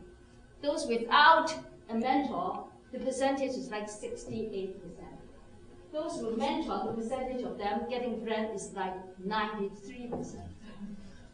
Men, it does not make a difference. They are really, that's what the data show. Men is about 80 something for either group, and so it's very important, and this is something that I think is you point out very significant factors. When Linda mentioned about biological sciences and chemistry, it so happened that our vice postdoc, that's their fields. So that's why she mentioned that. But we would also try to do mentoring for all fields, all STEM fields. And as a response to your statistic, do you think that it's because they got a mentor that they had a higher success rate, or do you think that the type of person that will go get a mentor is more likely to get the grant? Or a combination. Yeah, the study does not show a causality. It's not one versus the other, but there is some association. You're right, there's some self-selective process. But there's another study. I'm an economist, and the Economic Association have a mentoring program for economists. And there is like, it's not a self type of thing. So they also look at whether or not it make a difference in terms of getting grant economics. And there also that they show a significant difference. Again, it's not quite a study of causality, but it's all an association. I believe that it makes a difference because if you have a mentor who can guide you on where the funding opportunity is available, and maybe that you sit together. We have some writing programs that like you pledge to write with a group. So when a junior group come together and pledge to write a proposal, sometimes it gives you a little bit more incentive because you're torn in different ways, especially those with family and so on, young child. It would be difficult. So I believe it make a difference, but you're right, there's a self-selection process. Yeah. Along the lines of finding mentors, one of the things that hasn't been discussed is if you don't want to go into academics, how do you find a good mentor in industry, which takes, based on the leaky pipeline, the bulk of our good women are leaving to go to industry. do you guys know of any mentors that can be found outside of academics and nonprofits? I've heard word of mouth or through networking and kind of talking to people and then finding connections through other ways. And like you mentioned earlier, LinkedIn in some ways can be a tool to use to kind of get there, but really as a stepping stone. I would direct you to the co-sponsors of today's conference. Oh, I was going to take advantage of them anyways, but I was wondering if there's a more formal... Yeah, I mean, I guess you're saying if you're not already working in that corporation. Right, I'm a postdoc right now, and I know I want to go into industry in the Chicagoland area, and I'm trying to figure out what are the companies that might fit with me best, what were some of the advantages and disadvantages that they found with their first industrial position, that kind of stuff, which really can't be answered by my wonderful research advisor. But your alumni network, perhaps? Yeah. You know, if you could get through the alumni office where you have placements in industries that are, you know, of interest to you, you might be able to find someone that way. Yeah, the networks, you know, once you start talking to people, I bet you could find, and a lot of corporations will have organized women in science groups. Good point. I have a suggestion actually. There's a Healthcare Business Women's Association that have a Chicago chapter. They get together quite regularly at like hotels and places and just to discuss ideas. And most of those women are in industry. And they have a mentorship program. They There's a do have mentorship a program. So if you just go to their website and you can, if you're interested, and they do have a formal mentorship program.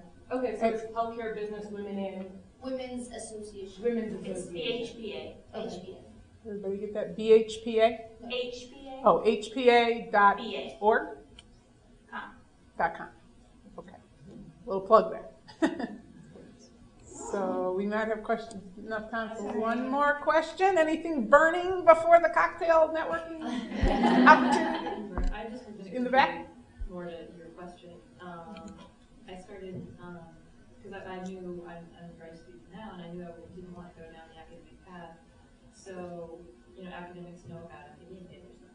There's no real way to get around that. But I just started blabbing to anyone who would listen that I was interested in scientific writing, and they may not be a writer, or they might be, they're like, oh, but I know someone who knows someone. Just start talking, and then that got me into AWIS, which got me a writing opportunity for the AWIS website, which introduced me to tons of other people that can at least just ask, you know, people I met, it was like, get me a job, it was just, tell me your path. That handout that just was passed around, like the information of everyone I've found out who's a writer, I've said, please can you give me a half hour on the phone and just tell me how you got where you are. And that has been invaluable. And people have been really generous. Just, really, you know, The art of the informational interview, where you're not interviewing for a position, but you're interviewing for information. Because I don't know, I'm interested, but I don't know everything about this field. So that's helped a lot. Great suggestion. Yeah, thank you for sharing. Thanks. Was there one more question in front? Did you have a question? No. All right, so I see Erin in the back. Is there any announcement we should make before we wrap up? Just to say give me a few minutes here, I just want to say thank you all for coming today. I'm with the Chicago Council on Science and Technology. You know, again, our mission, just to reiterate, is to bring all of this stuff to the fore and get these conversations happening and continuously. And a really important message that came from this was a trial, really, this whole day. And really important message was that we have to do this again, and we have to continue doing this. Now, where we take it and what level we go to next year is a question, and so that's why we really need to follow these evaluations thoroughly. And please make suggestions as you want. If it should be more about mentoring, you know, tell us that. You know, then there will be 2 more evaluations coming to you via email. One within the next week, another one 6 months from now. And we're going to do that primarily because we want to see if you have made connections, to see what came of them, so that we can actually have some statistical data from this conference itself. So that's really it, and you guys enjoy your reception. If you have any questions, you know the steering committee, and we're around for another hour, and thank you again. And if you want to be a mentor, there's a mug there. You can drop your business card in there, and I'll find you. Thank you. So thank you very much.